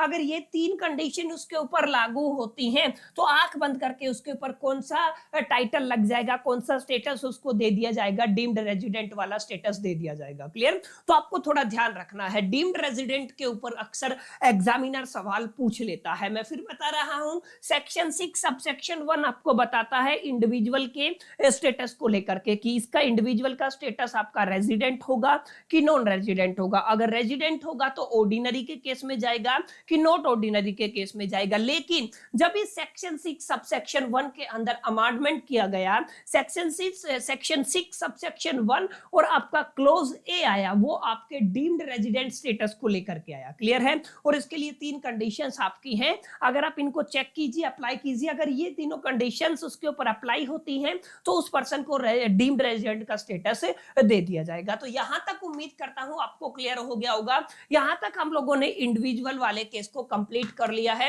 कि इंडिविजुअल का पूरा केस क्या रहने वाला है, इंडिविजुअल के रेजिडेंशियल स्टेटस को कैसे चेक किया जाएगा और एग्जैक्टली स्टेटस डिसाइड होने के बाद उसको कौन सी इनकम के ऊपर टैक्स देना है। अगर आप सभी को याद हो तो मैंने आपको क्लियर करा दिया था, हमारे पास एक तो ऑर्डिनरी रेजिडेंस वाला स्टेटस आया था, एक आपका नॉट ऑर्डिनरी रेजिडेंस वाला स्टेटस आया था और एक हमारे पास आया था आपका नॉन रेजिडेंस वाला स्टेटस। नॉन रेजिडेंस मतलब ना तो बेसिक कंडीशन 1 काम करे ना ही बेसिक कंडीशन 2 काम करे। तो इस तरीके के स्टेटस रखने वाले इंडिविजुअल को केवल और केवल इंडियन इनकम के ऊपर टैक्स देना होता है। ये हम लोग लास्ट वीडियो में डिस्कशन कर चुके हैं। और जो भी आपके नॉट ऑर्डिनरी रेजिडेंस है, इस केस में देखिए आपके पास जो इंडियन इनकम है माय डियर फ्रेंड्स, उसके ऊपर तो आपको टैक्स देना ही है, प्लस में कुछ फॉरेन इनकम है कुछ केसेस में जहां पर आपको कुछ फॉरेन इनकम के ऊपर भी टैक्स देना है। अगर आपका स्टेटस आपका ऑर्डिनरी आ जाता है, माने रेजिडेंट एंड ऑर्डिनरी आ जाता है, तो आपको आपकी ग्लोबल इनकम के ऊपर टैक्स देना होता है। यानी कि आप जहां जहां से हिंदुस्तान के अलावा भी किसी भी विदेश से या किसी और फॉरेन कंट्री से पैसा कमाते हैं तो उसके ऊपर भी आपको क्या पे करना पड़ता है माय डियर फ्रेंड्स, आपको इनकम टैक्स पे करना पड़ता है। क्लियर? तो आपको थोड़ा ध्यान रखना है एग्जैक्टली कि यहाँ पे किस केस में कितनी इनकम के ऊपर और कौन कौन सी इनकम के ऊपर टैक्स पे करना पड़ता है। तो यहां तक उम्मीद करता हूं आपको पूरी कहानी समझ में आई होगी। इंडिविजुअल के लिए आपको रेजिडेंशियल स्टेटस चेक करना आ गया होगा। अब जब आप लोग इंडिविजुअल को अंडरस्टैंड कर लेते हैं तो फिर सेकंड नंबर पे आता है हमारा हिंदू अनडिवाइडेड फैमिली, जिसको आप लोग क्या कहते हैं, HUF। तो अब हम बात करेंगे HUF के केस में एग्जैक्टली कितनी इनकम टैक्स लायबल होगी, कौन कौन सी इनकम टैक्स लायबल होगी, इस मुद्दे पर आज हम चर्चा करने वाले हैं। यानी कि हम लोग बात करेंगे residential status of the HUF, माने हिंदू अनडिवाइडेड फैमिली के लिए कैसे आपको रेजिडेंशियल स्टेटस चेक करना। देखिए जब भी आप लोग HUF की बात करते हैं, माने हिंदू अनडिवाइडेड फैमिली की बात करते हैं, तो 2 बातें आपको याद रखनी है। इनके रेजिडेंशियल स्टेटस को अगर आपको चेक करना है तो ये भी हर साल चेक होगा, माने एवरी प्रीवियस ईयर आपको इनके रेजिडेंशियल स्टेटस को चेक करना होगा। यहाँ पे 2 अहम सेक्शन आ जाते हैं। देखिए ऑब्वियस सी बात है, सेक्शन 6 तो रहेगा ही रहेगा, सब सेक्शन आपका 2 आ जाएगा। माने आप लोग क्या कहेंगे, सेक्शन 6 सब सेक्शन 2 है। एक तो ये किसको बताएगा, ये किसके लिए डिसाइड करेगा, हिंदू अनडिवाइडेड फैमिली के लिए रेजिडेंशियल स्टेटस को डिफाइन करेगा। आगे इसी का सेक्शन 6 का सबसेक्शन 6 भी किसको डिफाइन करेगा, ये भी हिंदू अनडिवाइडेड फैमिली के लिए आपकी कंडीशंस को एक्सप्लेन करेगा। तो आपको ध्यान रखना है, हर प्रीवियस ईयर आपके जो भी HUF है, हिंदू अनडिवाइडेड फैमिली है, उनके रेजिडेंशियल स्टेटस को चेक किया जाता है, हर साल उसको चेक किया जाता है। प्लस में इनकम टैक्स एक्ट 1961 के section subsection 2, section 6 subsection 2 and section 6 subsection 6, ये आपके क्या बताते हैं, ये गवर्न करते हैं किसको, हिंदू अनडिवाइडेड फैमिली के रेजिडेंशियल स्टेटस को। क्लियर? तो यहाँ पे आपको ध्यान रखना है 2 इंपॉर्टेंट सेक्शन है, सेक्शन 6 सबसेक्शन 2, सेक्शन 6 और सबसेक्शन 6, ये दोनों चीजें आपको ध्यान रखनी है। अब यहाँ पे ध्यान से देखिएगा, सबसे इंपॉर्टेंट बात आती है सेक्शन 6 सबसेक्शन 2 के अंदर, जहां पर हम लोग बात करते हैं कि एग्जैक्टली हिंदू अनडिवाइडेड फैमिली के रेजिडेंशियल स्टेटस को कैसे चेक किया जाएगा। जैसे अभी अभी हमने बात की सेक्शन 6 की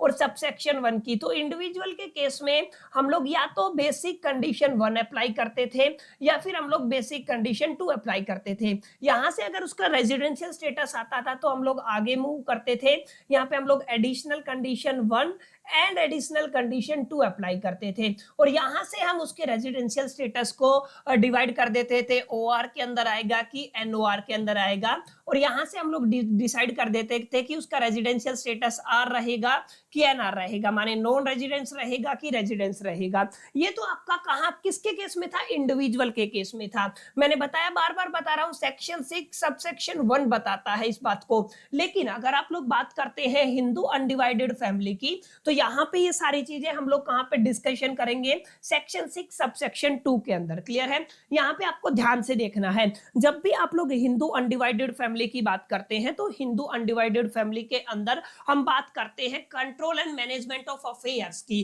क्योंकि Hindu undivided family is a mode of the business, आप सभी को पता है। तो इसके अंदर जो भी आपका कंट्रोल एंड मैनेजमेंट का जो अफेयर्स होता है उसके ऊपर डिपेंड करेगा माय डियर फ्रेंड्स कि आपका जो एचयूएफ है, हिंदू अनडिवाइडेड फैमिली है, वो रेजिडेंट की कैटेगरी में आएगा कि नॉन रेजिडेंट की कैटेगरी में आएगा। माने सर ये क्या कह रहे हैं, ध्यान से देखिए, एचयूएफ इज ए रेजिडेंट, ये क्या रहेगा, रेजिडेंट रहेगा इफ कंट्रोल एंड मैनेजमेंट, देखिए किसकी बात हो रही है, control and management of its affair is wholly और partially situated in India during the previous year. ध्यान से देखिएगा, इसका क्या मतलब है कि आपका जो कंट्रोल और मैनेजमेंट ऑफ अफेयर्स है, अगर वो पूरा का पूरा, यानी कि आप लोग क्या कहेंगे, होली या पार्शियली, उसका कुछ हिस्सा अगर वो सिचुएटेड है इंडिया के अंदर, जिस साल आपने पैसा कमाया, प्रीवियस ईयर की बात हो रही है, जिस साल आपने पैसा कमाया उस साल अगर आपका control and management of affairs का पूरा हिस्सा 100% completely Holi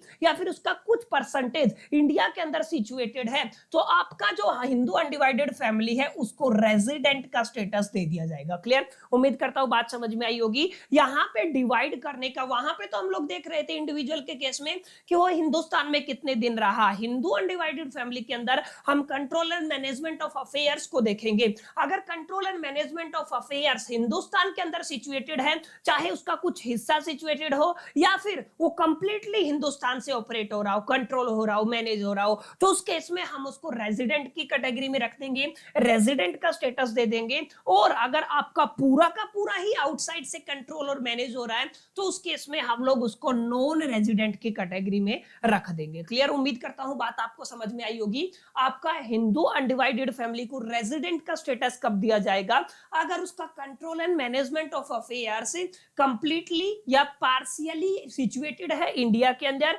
during the previous year, जिस साल का इनकम टैक्स, जिस साल उसने पैसा कमाया उस साल, तो उसको रेजिडेंट का टाइटल दे दिया जाएगा। और अगर उसका पूरा का पूरा control and management outside the India है तो उसको क्या टाइटल दिया जाएगा, एनआर, माने नॉन रेजिडेंट का टाइटल दिया जाएगा। क्लियर? तो बहुत बेसिक डेफिनेशन है। उम्मीद करता हूं सेक्शन 6 सबसेक्शन 2 आपको अच्छे से समझ में आया होगा। अब आपके दिमाग में आ रहा होगा कि सर ये जो आपने कहा कंट्रोल एंड मैनेजमेंट का क्या मतलब होता है, तो देखिए अगर मैं आपको इनकम टैक्स की लैंग्वेज में समझाऊं तो कंट्रोल एंड मैनेजमेंट अगर आप लोग समझना चाहते हैं तो केवल 3 बुनियादी बातें, केवल 3 फाउंडेशनल बातों को आप लोग समझ लीजिए। कंट्रोल एंड मैनेजमेंट का मतलब होता है जो आपका हिंदू अनडिवाइडेड फैमिली के अफेयर्स हैं उनका हेड एंड ब्रेन। क्लियर है? आप लोग क्या कह सकते हैं, जो उनका हेड एंड ब्रेन है उसको क्या कहेंगे हम लोग, कंट्रोल एंड मैनेजमेंट कह सकते हैं। जो भी आपका एचयूएफ अफेयर्स है, माने हिंदू अनडिवाइडेड फैमिली के जो भी अफेयर्स हैं उसका हेड और brain is equal to the control and management, whatever you can say, लेकिन सिंपल लैंग्वेज में ऐसे आप लोग समझ सकते हैं। यहां पे देखिए, ध्यान से देखिएगा, जहां पर आपके सारे के सारे इंपॉर्टेंट डिसीजन बनाए जाते हैं, जहां पर सारे के सारे इंपॉर्टेंट डिसीजन लिए जाते हैं, तो उसको क्या बोल देंगे, कंट्रोल एंड मैनेजमेंट बोल देंगे। यूजुअली लोकेटेड वेयर द कर्ता रेजिडेंट, मतलब जहां पे आपका कर्ता रहता है एंड मैनेज करता है अफेयर्स को, उसको क्या बोलेंगे, कंट्रोल एंड मैनेजमेंट बोलेंगे। माने जहां पे कर्ता आपका रेजिडेंट है, जहां पे कर्ता आपका रहता है, जहां से मैनेज करता है, जहां पर इंपॉर्टेंट डिसीजन लिए जाते हैं, बनाए जाते हैं हिंदू अनडिवाइडेड फैमिली के अफेयर्स के लिए, और जहां पर हेड और brain of A Hindu undivided family affair situated होता है।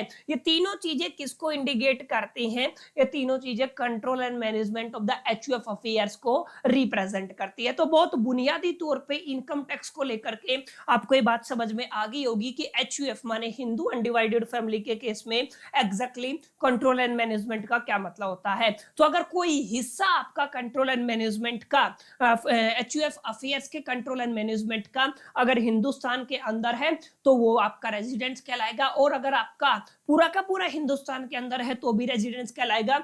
अगर पूरा का पूरा आउटसाइड द इंडिया है तो वो आपका NR माने नॉन रेजिडेंट की कैटेगरी में आ जाएगा। क्लियर? तो यहां तक उम्मीद करता हूं माय डियर फ्रेंड्स आपको बातें समझ में आई होंगी। अब थोड़ा आगे चलते हैं। टाइप ऑफ रेजिडेंशियल स्टेटस, अब किसकी बात करेंगे हम लोग?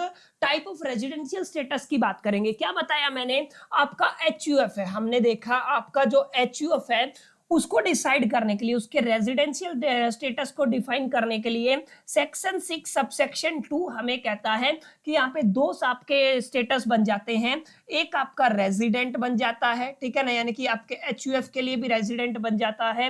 एक आपका नॉन रेजिडेंट बन जाता है, यानी कि आपका दूसरा स्टेटस क्या बन जाता है? नॉन रेजिडेंस बन जाता है। इसके ऊपर तो क्या ही बात करना। अब रेजिडेंट के अंदर भी जैसे आप लोगों ने इंडिविजुअल का केस लिया था, ऑर्डिनरी रेजिडेंट बनेगा और फिर क्या बनेगा? आपका नॉट ऑर्डिनरी रेजिडेंस बनेगा। किसकी बात कर रहे हैं? हिंदू अनडिवाइडेड फैमिली की बात कर रहे हैं। देखिए यहाँ पे क्या लिखा हुआ है, if HUF resident in India is further classified into the ROR resident and ordinary resident. देखिए रेजिडेंट यानी कि ये वाला R and the ordinary resident, resident and the not ordinary resident, इनको दो कैटेगरी में आप लोग आगे जाके डिवाइड करेंगे। अब यहाँ पे ध्यान से देखिएगा, conditions for ROR NOR section 6 subsection 6, section 6 subsection 2 बताता था कि रेजिडेंट होगा कि नॉन रेजिडेंट होगा, और अगर रेजिडेंट होगा तो उसके अंदर OR और NOR की क्या कंडीशन होंगी ये आपके सेक्शन 6 सबसेक्शन 6 के अंदर डिफाइन की गई है। इस चीज को आपको ध्यान में रखना है। अब यहाँ पे क्या है, देखिए ये आपका ROR और NOR, ध्यान से समझिएगा किसकी बात हो रही है? रेजिडेंट एंड ऑर्डिनरी रेजिडेंट की बात हो रही है। Resident and the not ordinary resident, ये दोनों चीजें आप लोग कैसे चेक करेंगे? आपको कंडीशन देखनी है, दो कंडीशन देखनी है। कौन सी दो कंडीशन देखनी है जो आप लोग इंडिविजुअल के केस में चेक करके आए थे? आपकी एडिशनल कंडीशन 1 एंड आपको चेक करनी है एडिशनल कंडीशन 2। ये दोनों कंडीशन आपको चेक करनी है, दोनों सेटिस्फाई करेंगी तो आपका ROR और NOR डिसाइड होगा। ठीक है, अगर ये दोनों कंडीशन सेटिस्फाई करी, यानी कि दोनों ने, यानी कि आपकी AC1 प्लस में AC2 ने यस किया, यानी कि क्या किया? आपका यस किया, तो आपका स्टेटस बनेगा ROR। अगर एक ने भी नो कर दिया तो आपका स्टेटस बनेगा RNOR माने resident but not ordinary resident. इस बात को आपको ध्यान में रखना है। यहाँ पे देखिएगा आपकी जो एडिशनल कंडीशन 1 क्या कहती थी कि जिस साल आपको इनकम टैक्स कैलकुलेट करना है उससे पहले वाले जो 10 साल है उसमें 2 टाइम वो रेजिडेंट होना चाहिए। तो यहाँ पे क्या है? 2 टाइम रेजिडेंट होना चाहिए, प्लस में पिछले 7 साल के दरमियान कम से कम 730 दिन हिंदुस्तान में रहा हो। ये सेम कंडीशन यहाँ पे 730 दिन 7 साल के दरमियान रहेगा। क्लियर है? और अगर एक भी कंडीशन सेटिस्फाई नहीं करती है तो उसको हम लोग क्या कह देंगे? RNOR की कैटेगरी में रख देंगे। क्लियर? तो कुछ इस तरीके से आपको डिफाइन करना है, कुछ इस तरीके से आप लोगों को समझना है। आप लोगों ने समझा हिंदू अनडिवाइडेड फैमिली के केस में क्या क्या केसेस यहाँ पे रहने वाले हैं। क्लियर है? तो यहाँ पे आप लोग एक कंबाइंड चार्ट देख सकते हैं। अगर आपको रेजिडेंट की कैटेगरी में रखना है तो क्या होगा? अगर आपका कंट्रोल एंड मैनेजमेंट होली या पार्शियली इंडिया में है, किसकी बात कर रहे हैं हम लोग? HUF के अफेयर्स की, याद रखिएगा किसकी बात कर रहे हैं? HUF के अफेयर्स की। क्लियर है? और यहाँ पे दो स्टेटस निकलेंगे, एक ऑर्डिनरी रेजिडेंट का स्टेटस निकलेगा, एक नॉट ऑर्डिनरी रेजिडेंट का स्टेटस निकलेगा। क्लियर है? नॉन ऑर्डिनरी के केस में अगर आउटसाइड द इंडिया हो जाता है तो नॉन ऑर्डिनरी आ जाएगा। अब देखिए ROR का मतलब क्या है? आपका रेजिडेंट एंड ऑर्डिनरी रेजिडेंट्स और resident and not ordinary resident. यहाँ पे वही आपकी दोनों कंडीशन सेटिस्फाई करेंगी। यहाँ पे कोई एक कंडीशन सेटिस्फाई करती है तो भी आप लोग उसको क्या कह देंगे? RNOR की कैटेगरी में रख देंगे। क्लियर? तो यहाँ पर आकर के ये आपका कंप्लीट हो जाता है हिंदू अनडिवाइडेड फैमिली वाला। तो आज की वीडियो में माय डियर फ्रेंड्स हम लोगों ने क्या सीखा मैं समराइज कर देता हूं। आज की वीडियो में हमने देखा जो सेक्शन 6 सबसेक्शन 1 के अंदर अमेंडमेंट हुआ, सेक्शन 6 सबसेक्शन 1 और क्लोज ए जो है वो डीम्ड रेजिडेंट को डिफाइन करता है, जहां पे 3 कंडीशंस हम लोगों ने डिस्कशन किया। Residential status of Hindu undivided family के लिए हमने देखा हर साल कैलकुलेट होगा, और सेक्शन 6 सबसेक्शन 2 2 डिफाइन करेगा रेजिडेंट होगा कि नॉन रेजिडेंट होगा, और सेक्शन 6 सबसेक्शन 6 डिफाइन करेगा आरओआर और एनओआर की कंडीशन को। आगे हमने देखा सेक्शन 6 सबसेक्शन 2 क्या कहता है, इसकी पूरी कंडीशंस को समझा। एक शब्द आया कंट्रोल एंड मैनेजमेंट, इसको समझा। फिर हमने देखा टाइप ऑफ रेजिडेंशियल स्टेटस के अंदर आपका आरओआर आर एनओआर का क्या मतलब होता है, condition for ROR and R NOR को समझा। सेक्शन 6 सबसेक्शन 6 को अंडरस्टैंड किया। फाइनली एक टेबल की हेल्प से मैंने आपको बिल्कुल आसान तरीके से चीजों को आज हम बात करने वाले हैं, थोड़ा आगे आज हम चलेंगे और आज हम डिटेल में पढ़ेंगे आपके लेक्चर 5 के अंदर जितने भी हमारे बच गए, चाहे वो एसोसिएशन हो, पर्सन हो, पार्टनरशिप फर्म हो, बॉडी ऑफ इंडिविजुअल हो, लोकल अथॉरिटी हो, या आप बात कर लीजिए आर्टिफिशियल जुडिशरी पर्सन, इन तमाम लोगों के केस में किस तरीके से हम लोग उनके रेजिडेंशियल स्टेटस को चेक कर पाएंगे, किस तरीके से हम कहेंगे एक पार्टनरशिप फर्म आपकी रेजिडेंट है कि नहीं, किस तरीके से आप लोग एक लोकल अथॉरिटी के लिए टर्म यूज करेंगे। तो यहां से आज हम शुरू करने वाले हैं। तो देखिए, अगर आप लोग बात करते हैं सबसे पहले, जैसे आप सभी ने हिंदू अनडिवाइडेड फैमिली का केस लिया था, तो हिंदू अनडिवाइडेड फैमिली के केस के अंदर हमने देखा कि एग्जैक्टली इसके control and management of affairs के बेस पे हमने उसको रेजिडेंट या आपका नॉन रेजिडेंट डिसाइड किया था। सेम केस आपको देखने को मिलेगा एक्सेप्ट कंपनी, कंपनी को छोड़ के अगर आप लोग ध्यान से देखेंगे, अगर आप लोग किसी भी फर्म की बात करते हैं, फर्म का मतलब पार्टनरशिप फर्म की बात करते हैं, अगर आप लोग एसोसिएशन ऑफ पर्सन की बात करते हैं, अगर आप बॉडी ऑफ इंडिविजुअल की बात करते हैं, या आप लोकल अथॉरिटीज की बात करते हैं, या इसके अलावा अगर आप बात करते हैं एजेपी माने आर्टिफिशियल जुडिशरी पर्सन, इन तमाम लोगों के रेजिडेंशियल स्टेटस को अगर हमें चेक करना है, तो इस केस में भी माय डियर फ्रेंड्स हम लोग चेक करके चलेंगे क्या आपका control and management of its affair, माने अगर आप लोग पार्टनरशिप फर्म की बात करते हैं तो वहां पर भी हम उसके control and management of affairs को चेक करेंगे। अगर आप एसोसिएशन ऑफ पर्सन की बात करते हैं, वहां पर भी हम सेम चीज चेक करने वाले हैं। लोकल अथॉरिटी एजेपी के केस में, तमाम केसेस में हमें क्या चेक करना है, हमें चेक करना है माय डियर फ्रेंड्स आपका control and management of its affair. Clear? तो उम्मीद करता हूं आप जब रेजिडेंशियल स्टेटस निकालना चाहते हैं इन तमाम बॉडीज का, तो हम किसके बेस पे निकालेंगे, उसके control and management of affairs के बेस पे। क्लियर है? अब यहां पे देखिए, अगर जैसे अगर आप पार्टनरशिप फर्म की बात करते हैं, पार्टनरशिप फर्म का control and management of affairs अगर कंप्लीटली या पार्शियली इंडिया के अंदर है, माने या तो पूरी की पूरी तरह उसका कंट्रोल एंड मैनेजमेंट इंडिया के अंदर है, या उसका कुछ हिस्सा पार्शियली अगर वो इंडिया के अंदर है, तो उसको हम लोग रेजिडेंट की कैटेगरी में रखेंगे। क्लियर? उस पार्टनरशिप फर्म को, उस एसोसिएशन ऑफ पर्सन को, बॉडी ऑफ इंडिविजुअल को, उस लोकल अथॉरिटी को, या आर्टिफिशियल जुडिशरी पर्सन को, अगर उसका कंट्रोल एंड मैनेजमेंट अगर इंडिया के अंदर होली है या पार्शियली है, तो उसको किस कैटेगरी में रखा जाएगा, रेजिडेंट की कैटेगरी में रखा जाएगा। अदरवाइज अगर उसका complete control and management outside the India है, तो उस केस में हम उसको एनआर बोलेंगे, माने नॉन रेजिडेंट की कैटेगरी में रखेंगे। क्लियर? तो आपको बहुत बेसिक डेफिनेशन मैंने बता दी है, किसकी केस में, फर्म के केस में, आर्टिफिशियल एसोसिएशन ऑफ पर्सन के केस में, बॉडी ऑफ इंडिविजुअल के केस में, लोकल अथॉरिटी के केस में, और आर्टिफिशियल जुडिशरी पर्सन के केस में। इन तमाम चीजों के केस में अगर आपको रेजिडेंशियल स्टेटस निकालना है, तो उसके कंट्रोल एंड मैनेजमेंट को चेक कीजिए। अगर उस पर्टिकुलर फर्म का, एसोसिएशन ऑफ पर्सन का, बॉडी ऑफ इंडिविजुअल का अगर कंट्रोल एंड मैनेजमेंट होली या पार्शियली इंडिया के अंदर है, तो हम क्या बोलेंगे, उसको वो रेजिडेंट है। और अगर आउटसाइड द इंडिया है कंप्लीटली होली, तो हम उसको क्या बोल देंगे, नॉन रेजिडेंट बोल देंगे। क्लियर? तो बहुत बेसिक सी और बुनियादी सी डेफिनेशन है। देखिए, इससे पहले हमने क्या किया, इससे पहले हम लोगों ने इंडिविजुअल की स्टडी की। इंडिविजुअल के केस में मैंने आपको बताया कि हमारे पास दो कंडीशन बनेंगी, बेसिक कंडीशन 1 प्लस में बेसिक कंडीशन 2, यहां से चेक करना है। फिर हमने देखा एडिशनल कंडीशन नंबर 1 और एडिशनल कंडीशन नंबर 2, और मैंने आपको बताया इन दोनों के बिहा पे हम या तो क्लासिफाई करेंगे आपका जो पर्सन इंडिविजुअल है वो रेजिडेंट होगा या तो नॉन रेजिडेंट होगा। फिर अगर आपका रेजिडेंट है, तो यहाँ पर भी दो कैटेगरिया बन गई थी, एक आपका ऑर्डिनरी रेजिडेंट हो गया था, एक आपका नॉट ऑर्डिनरी रेजिडेंट हो गया था। क्लियर? ये सारी चीजें हम लोग इंडिविजुअल के केस में पढ़े हैं। इसके बाद हमने देखा सेम केस आपको हिंदू अनडिवाइडेड फैमिली के केस में देखने को मिलता है, जहां पर मैंने आपको बताया था कि आपका जो सेक्शन 6 है, सबसेक्शन 2 है, और सेक्शन 6 है, सबसेक्शन 6 है। यहाँ पर हम लोग कंप्लीटली हिंदू अनडिवाइडेड फैमिली का ही जिक्र करते हैं। यहाँ पर भी सेम केस आपका बना था, या तो आपका रेजिडेंट बनेगा या तो आपका नॉन रेजिडेंट बनेगा। और रेजिडेंट के केस में भी आपका ऑर्डिनरी रेजिडेंट होगा या फिर नॉट ऑर्डिनरी रेजिडेंट होगा। क्लियर? ये दोनों बातें हमने कहां से क्लासिफाई की थी, यहाँ पे हमने देखा था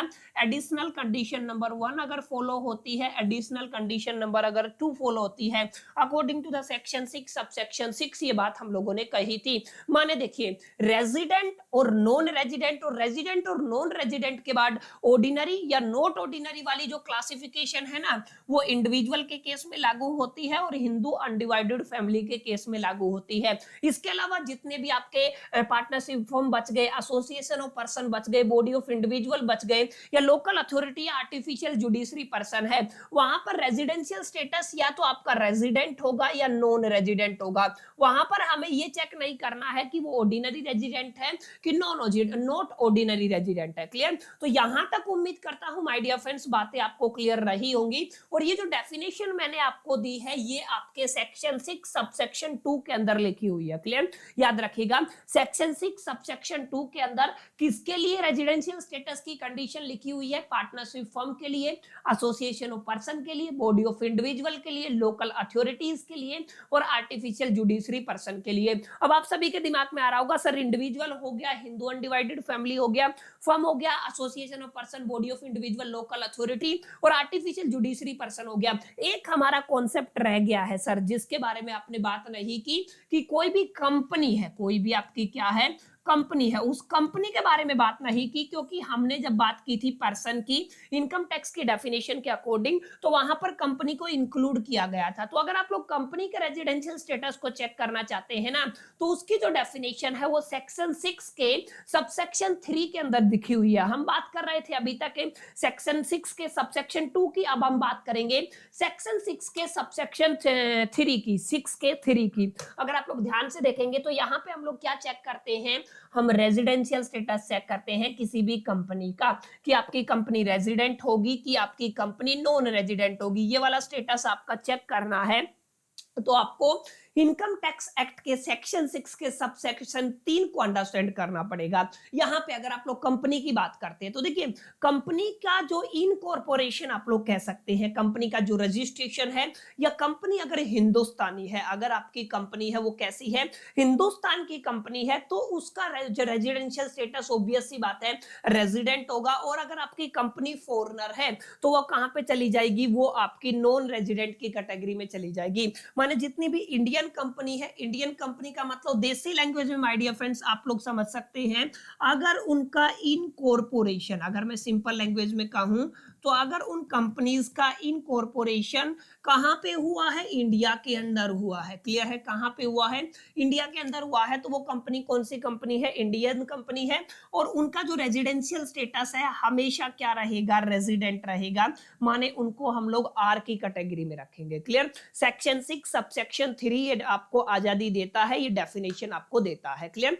तो जो भी इंडियन कंपनी है वो आपकी हमेशा रेजिडेंट रहेगी, और जो भी आपकी अदर कंपनी है, अदर कंपनी के केस में भी मैं फॉरेन कंपनी की बात कर रहा हूं, और फॉरेन कंपनी का अगर पोयम, पोयम का मतलब क्या होता है, देखिए यहाँ पे लिखा हुआ है ना, आपका क्या लिखा हुआ है, पोयम। पोयम की फुल फॉर्म होती है place of effective management. What is the full form of poem? Poem का मतलब होता है प्लेस ऑफ इफेक्टिव मैनेजमेंट। अगर आपकी फॉरेनर कंपनी है या आपकी इंडियन कंपनी के अलावा कोई और कंपनी है, उस केस में अगर उसकी पोयम इंडिया के अंदर है तो उसको रेजिडेंट बोलेंगे, रादर देन वो क्या हो जाएगा, नॉन रेजिडेंट हो जाएगा। क्लियर?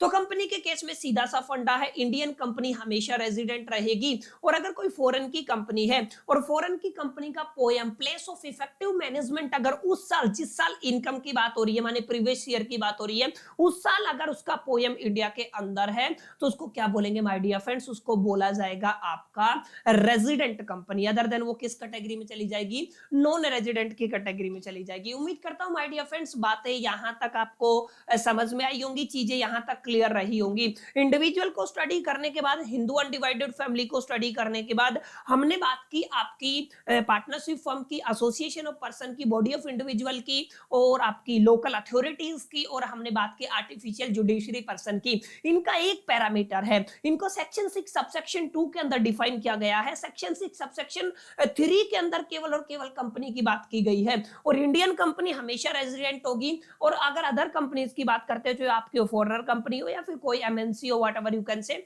उस केस में अगर उसका पोएम उस साल इंडिया के अंदर है, माने प्लेस ऑफ इफेक्टिव मैनेजमेंट, तो वो आपकी रेजिडेंट कहलाएगी, रेदर देन वो कैसी होगी, नॉन रेजिडेंट होगी। अब जिन भी बच्चों को पोएम समझ में नहीं आया है, वो यहां से भी एक बार रीड आउट कर सकते हैं। पोएम की फुल फॉर्म होती है place of effective management. Poem की फुल फॉर्म होती है, यानी कि एक ऐसा प्लेस जहां पर की management and the commercial decision लिए जाते हैं। Are you getting my point? एक ऐसा प्लेस जहां पर आपके कमर्शियल डिसीजन लिए जाते हैं और की मैनेजमेंट डिसीजन जहां पे लिए जाते हैं, वो किसी भी कंपनी का पोएम कहलाता है, माने प्लेस ऑफ इफेक्टिव मैनेजमेंट कहलाता है। क्लियर? तो ये एक छोटी सी डेफिनेशन थी। रेजिडेंशियल स्टेटस को जैसे जैसे आप लोग पढ़ते जाएंगे, जैसे जैसे आप लोग अंडरस्टैंड करते जाएंगे, जैसे जैसे आप लोग प्रैक्टिकल क्वेश्चन सोल्व करेंगे ना, वैसे वैसे आपकी बुनियादी समझ रेजिडेंशियल स्टेटस को लेकर के मैच्योर होती जाएगी। उम्मीद करता हूं यहां तक क्लैरिटी आपको मिला होगा, यहां तक आपको चीजें समझ में आई होंगी। तो यहां पर आकर के आपने सभी जितने भी आपके डेफिनेशन थी किसी भी पर्सन की इनकम टैक्स को लेकर के, उन तमाम लोगों के रेजिडेंशियल स्टेटस को निकालना सीख लिया है। अब अगर आप लोग ध्यान से देखेंगे तो आपके सेकंड चैप्टर का कंप्लीट टाइटल क्या है? Scope of total income and the residential status. Residential status को समझने के बाद फाइनली अब बात आती है scope of the total income की, कि अगर आपको टोटल इनकम की बात करनी है, स्कोप ऑफ टोटल इनकम की बात करनी है, तो उसका क्या मतलब होता है? देखिए, इनकम टैक्स के अंदर दो तरीके की इनकम होती है। एक इनकम को आप लोग इंडियन इनकम बोलते हो, एक इनकम को आप लोग फॉरेनर इनकम बोलते हो या फॉरेन की इनकम बोलते हो। तो यहाँ पे साफ साफ लिखा हुआ है सेक्शन 5 के अंदर स्कोप ऑफ टोटल इनकम को डिफाइन किया गया है। पहली चीज आपको नोट करनी है, माने अगर आपसे पूछा जाए scope of total income in mentioned in the income tax of which section, तो आप लोग क्या कहेंगे? आप लोग कहेंगे सेक्शन नंबर 5 के अंदर स्कोप ऑफ टोटल इनकम को एक्सप्लेन किया गया है। क्लियर? यहाँ पे अगर आप लोग देखेंगे, एक आपकी इंडियन इनकम है, दूसरी आपकी फॉरेन इनकम है। फॉरेन इनकम सिंपल सी है, इंडियन इनकम के अलावा जो भी इनकम बच गई वो क्या कहलाएगी? वो फॉरेन इनकम कहलाएगी। ऑब्वियस सी बात है, यहाँ पे कोई रॉकेट साइंस नहीं है। मुद्दा ये है कि इंडियन इनकम किसे कहेंगे। यहाँ पे दो अलग अलग डेफिनेशन माय डियर फ्रेंड्स मैंने लिखी हुई है। अगर इंडियन इनकम की बात करता हूं, कोई भी ऐसी इनकम जो आपको रिसीव हुई है इंडिया के अंदर या डीम्ड टू रिसीव हुई है इंडिया के अंदर, तो उसको क्या बोलोगे आप लोग? इंडियन इनकम बोलोगे। माने आप लोग क्या कह सकते हो? इनकम रिसीव्ड, ऐसी इनकम जो आपको रिसीव हुई है या deemed to be received in India, एक ऐसी इनकम जो आपको रिसीव हुई है इंडिया के अंदर या deemed to be received in India है, तो उसको क्या बोलेंगे? इंडियन इनकम बोलेंगे। दूसरी इनकम भी है, एक ऐसी इनकम जो अक्यूर हुई है या अराइज हुई है, मानी कहां से कमाई गई है वो, या deemed to be accrue in arises in India, यानी कि एक ऐसी इनकम जो आपको मिली इंडिया के अंदर या जो कमाई आपने इंडिया के अंदर, वो इनकम क्या कहलाएगी? इंडियन इनकम कहलाएगी। रेदर देन बाकी जितनी भी इनकम बच गई है ना, वो सारी इनकम क्या कहलाएंगी? वो फॉरेन इनकम कहलाएंगी। तो बहुत बेसिक डेफिनेशन है, याद कर लीजिएगा, एक बार जहन में रखेंगे तो चीजें आपको क्लियर होती चली जाएंगी। अब मैं समराइज कर देता हूं। Taxability of A income for the individual and the HUF, अगर आप सभी को याद है तो मैंने बताया था। देखिए, मैंने बताया, अभी अभी भी आपको बताया, अगर आप लोग इंडिविजुअल की बात करते हैं या आप लोग एचयूएफ की बात करते हैं, हिंदू अनडिवाइडेड फैमिली की बात करते हैं, तो सबसे पहले हम लोग देखते हैं उसका स्टेटस रेजिडेंशियल है कि नॉन रेजिडेंशियल है। नॉन रेजिडेंशियल है तो यहीं पे छोड़ देंगे। और दोनों केस में, यहाँ पे अगर आपका रेजिडेंशियल है तो क्या ऑर्डिनरी रेजिडेंट है कि नॉट ऑर्डिनरी रेजिडेंट है। तो यहाँ पर इतनी बातें हम लोगों ने कर ली थी, बहुत डिटेल में माय डियर फ्रेंड्स मैं आप सभी को पढ़ा चुका हूँ इस मुद्दे पर। क्लियर है? अब हम बात करने वाले हैं थोड़ा आगे, ध्यान दीजिएगा। अगर मैं थोड़ा सा और आगे चलता हूं तो आपको चीजें समझ में आएंगी। अगर यहां तक आपको समझ में आया है तो इट्स ओके। आगे क्या समझना? आगे ये समझना है, अगर आपका ऑर्डिनरी रेजिडेंट है तो इस केस में माय डियर फ्रेंड्स आपको ग्लोबल इनकम के ऊपर टैक्स देना होता है। ये हम लोग बात कर चुके हैं। हमने क्या कहा? हमें किसके ऊपर टैक्स देना है? ग्लोबल इनकम के ऊपर टैक्स देना है। माने आपकी इंडियन इनकम हो चाहे फॉरेन इनकम हो, अगर आप ऑर्डिनरी रेजिडेंट के अंदर आते हैं तो आपको दो सबके ऊपर टैक्स देना होगा। अगर आप लोग अगर आप लोग नॉन रेजिडेंट्स की कैटेगरी में आते हैं तो केवल और केवल आपको इंडियन इनकम के ऊपर टैक्स देना है। ये बात उम्मीद करता हूं आप सभी को पता होगी। हमें केवल और केवल इंडियन इनकम के ऊपर टैक्स देना है। लेकिन अगर आप लोग नॉट ऑर्डिनरी के केस में आते हो तो यहाँ पे दो कंडीशन माय डियर फ्रेंड्स बनती है। एक तो आपको इंडियन इनकम के ऊपर तो टैक्स देना ही देना है, माने इंडिया से जो भी इनकम कमाया है उसके ऊपर तो आपको टैक्स देना ही देना है। पर आपको ऐसी फॉरेन इनकम जो आपको बिजनेस से मिली है या प्रोफेशन से मिली है, कंट्रोल्ड फ्रॉम द इंडिया है, समझ में आया? एक ऐसा फॉरेन बिजनेस या प्रोफेशन जो कंट्रोल्ड फ्रॉम द इंडिया है, उससे जो इनकम होगी ना, उस फॉरेनर इनकम को आप लोग किस कैटेगरी में रखेंगे? यानी कि इस कैटेगरी में रखेंगे जहां पे आपको क्या देना पड़ेगा? टैक्स देना पड़ेगा। क्लियर? तो बहुत बेसिक बातें हैं। माने अगर आप लोग ROR है, resident and the ordinary resident, तो आपको ग्लोबल इनकम के ऊपर टैक्स देना है। अगर आप RNOR है, माने resident and the not ordinary resident, तो आपको इंडियन इनकम के अलावा फॉरेनर इनकम ऐसी जो बिजनेस और प्रोफेशन से आई है और उस बिजनेस और प्रोफेशन को कंट्रोल किया जा रहा है इंडिया से, हेड एंड ब्रेन कहां पर है? इंडिया पर है, तो उसको RNOR की कैटेगरी में रखेंगे। NR का मतलब नॉन रेजिडेंट, आपको केवल और केवल इंडियन इनकम के ऊपर क्या देना है? टैक्स देना है। क्लियर? ये तो बात हो गई है आपकी इंडिविजुअल की और आपकी हिंदू अनडिवाइडेड फैमिली की। अब आप बात करेंगे सर जो आपकी एसोसिएशन ऑफ पर्सन है या जो बॉडी ऑफ इंडिविजुअल है या आर्टिफिशियल जुडिशरी पर्सन है या आपका जो फर्म है या फिर आप लोग कह सकते हैं जो भी आपका लोकल अथॉरिटी है, इन सब के केस में क्या होगा? इन सब के केस में केवल आपकी रेजिडेंट होगा या तो नॉन रेजिडेंट होगा। माने इन सब के केस में सिर्फ ये दो ही स्टेटस है।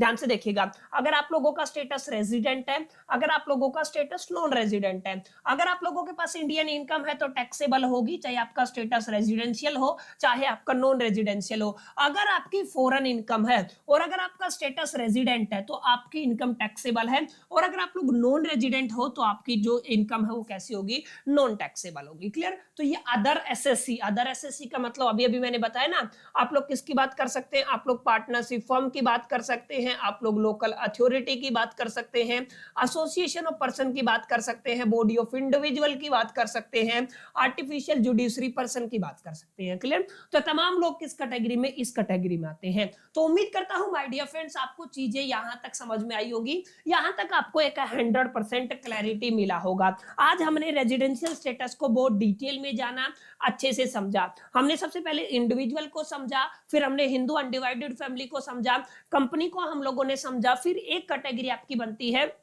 पार्टनरशिप फर्म को लेकर के, आर्टिफिशियल जुडिशरी पर्सन को लेकर के, लोकल अथॉरिटी को लेकर के, और जितने भी मैंने आपको बताया ना जहां पे आप लोग ये जो दो तीन कैटेगरी है इनको इंक्लूड करके चलते हैं, इन सबका अपना एक क्राइटेरिया होता है।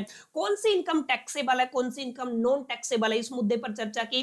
किसका क्या रेजिडेंशियल स्टेटस होगा, इस मुद्दे पर चर्चा की। उम्मीद करता हूं ये जो 5वां लेक्चर है आपको अच्छे से समझ में आया होगा। बहुत ज्यादा लंबा लेक्चर मैं कर नहीं रहा हूं क्योंकि करीब करीब अभी क्लासेस भी आपकी शुरू नहीं हुई है।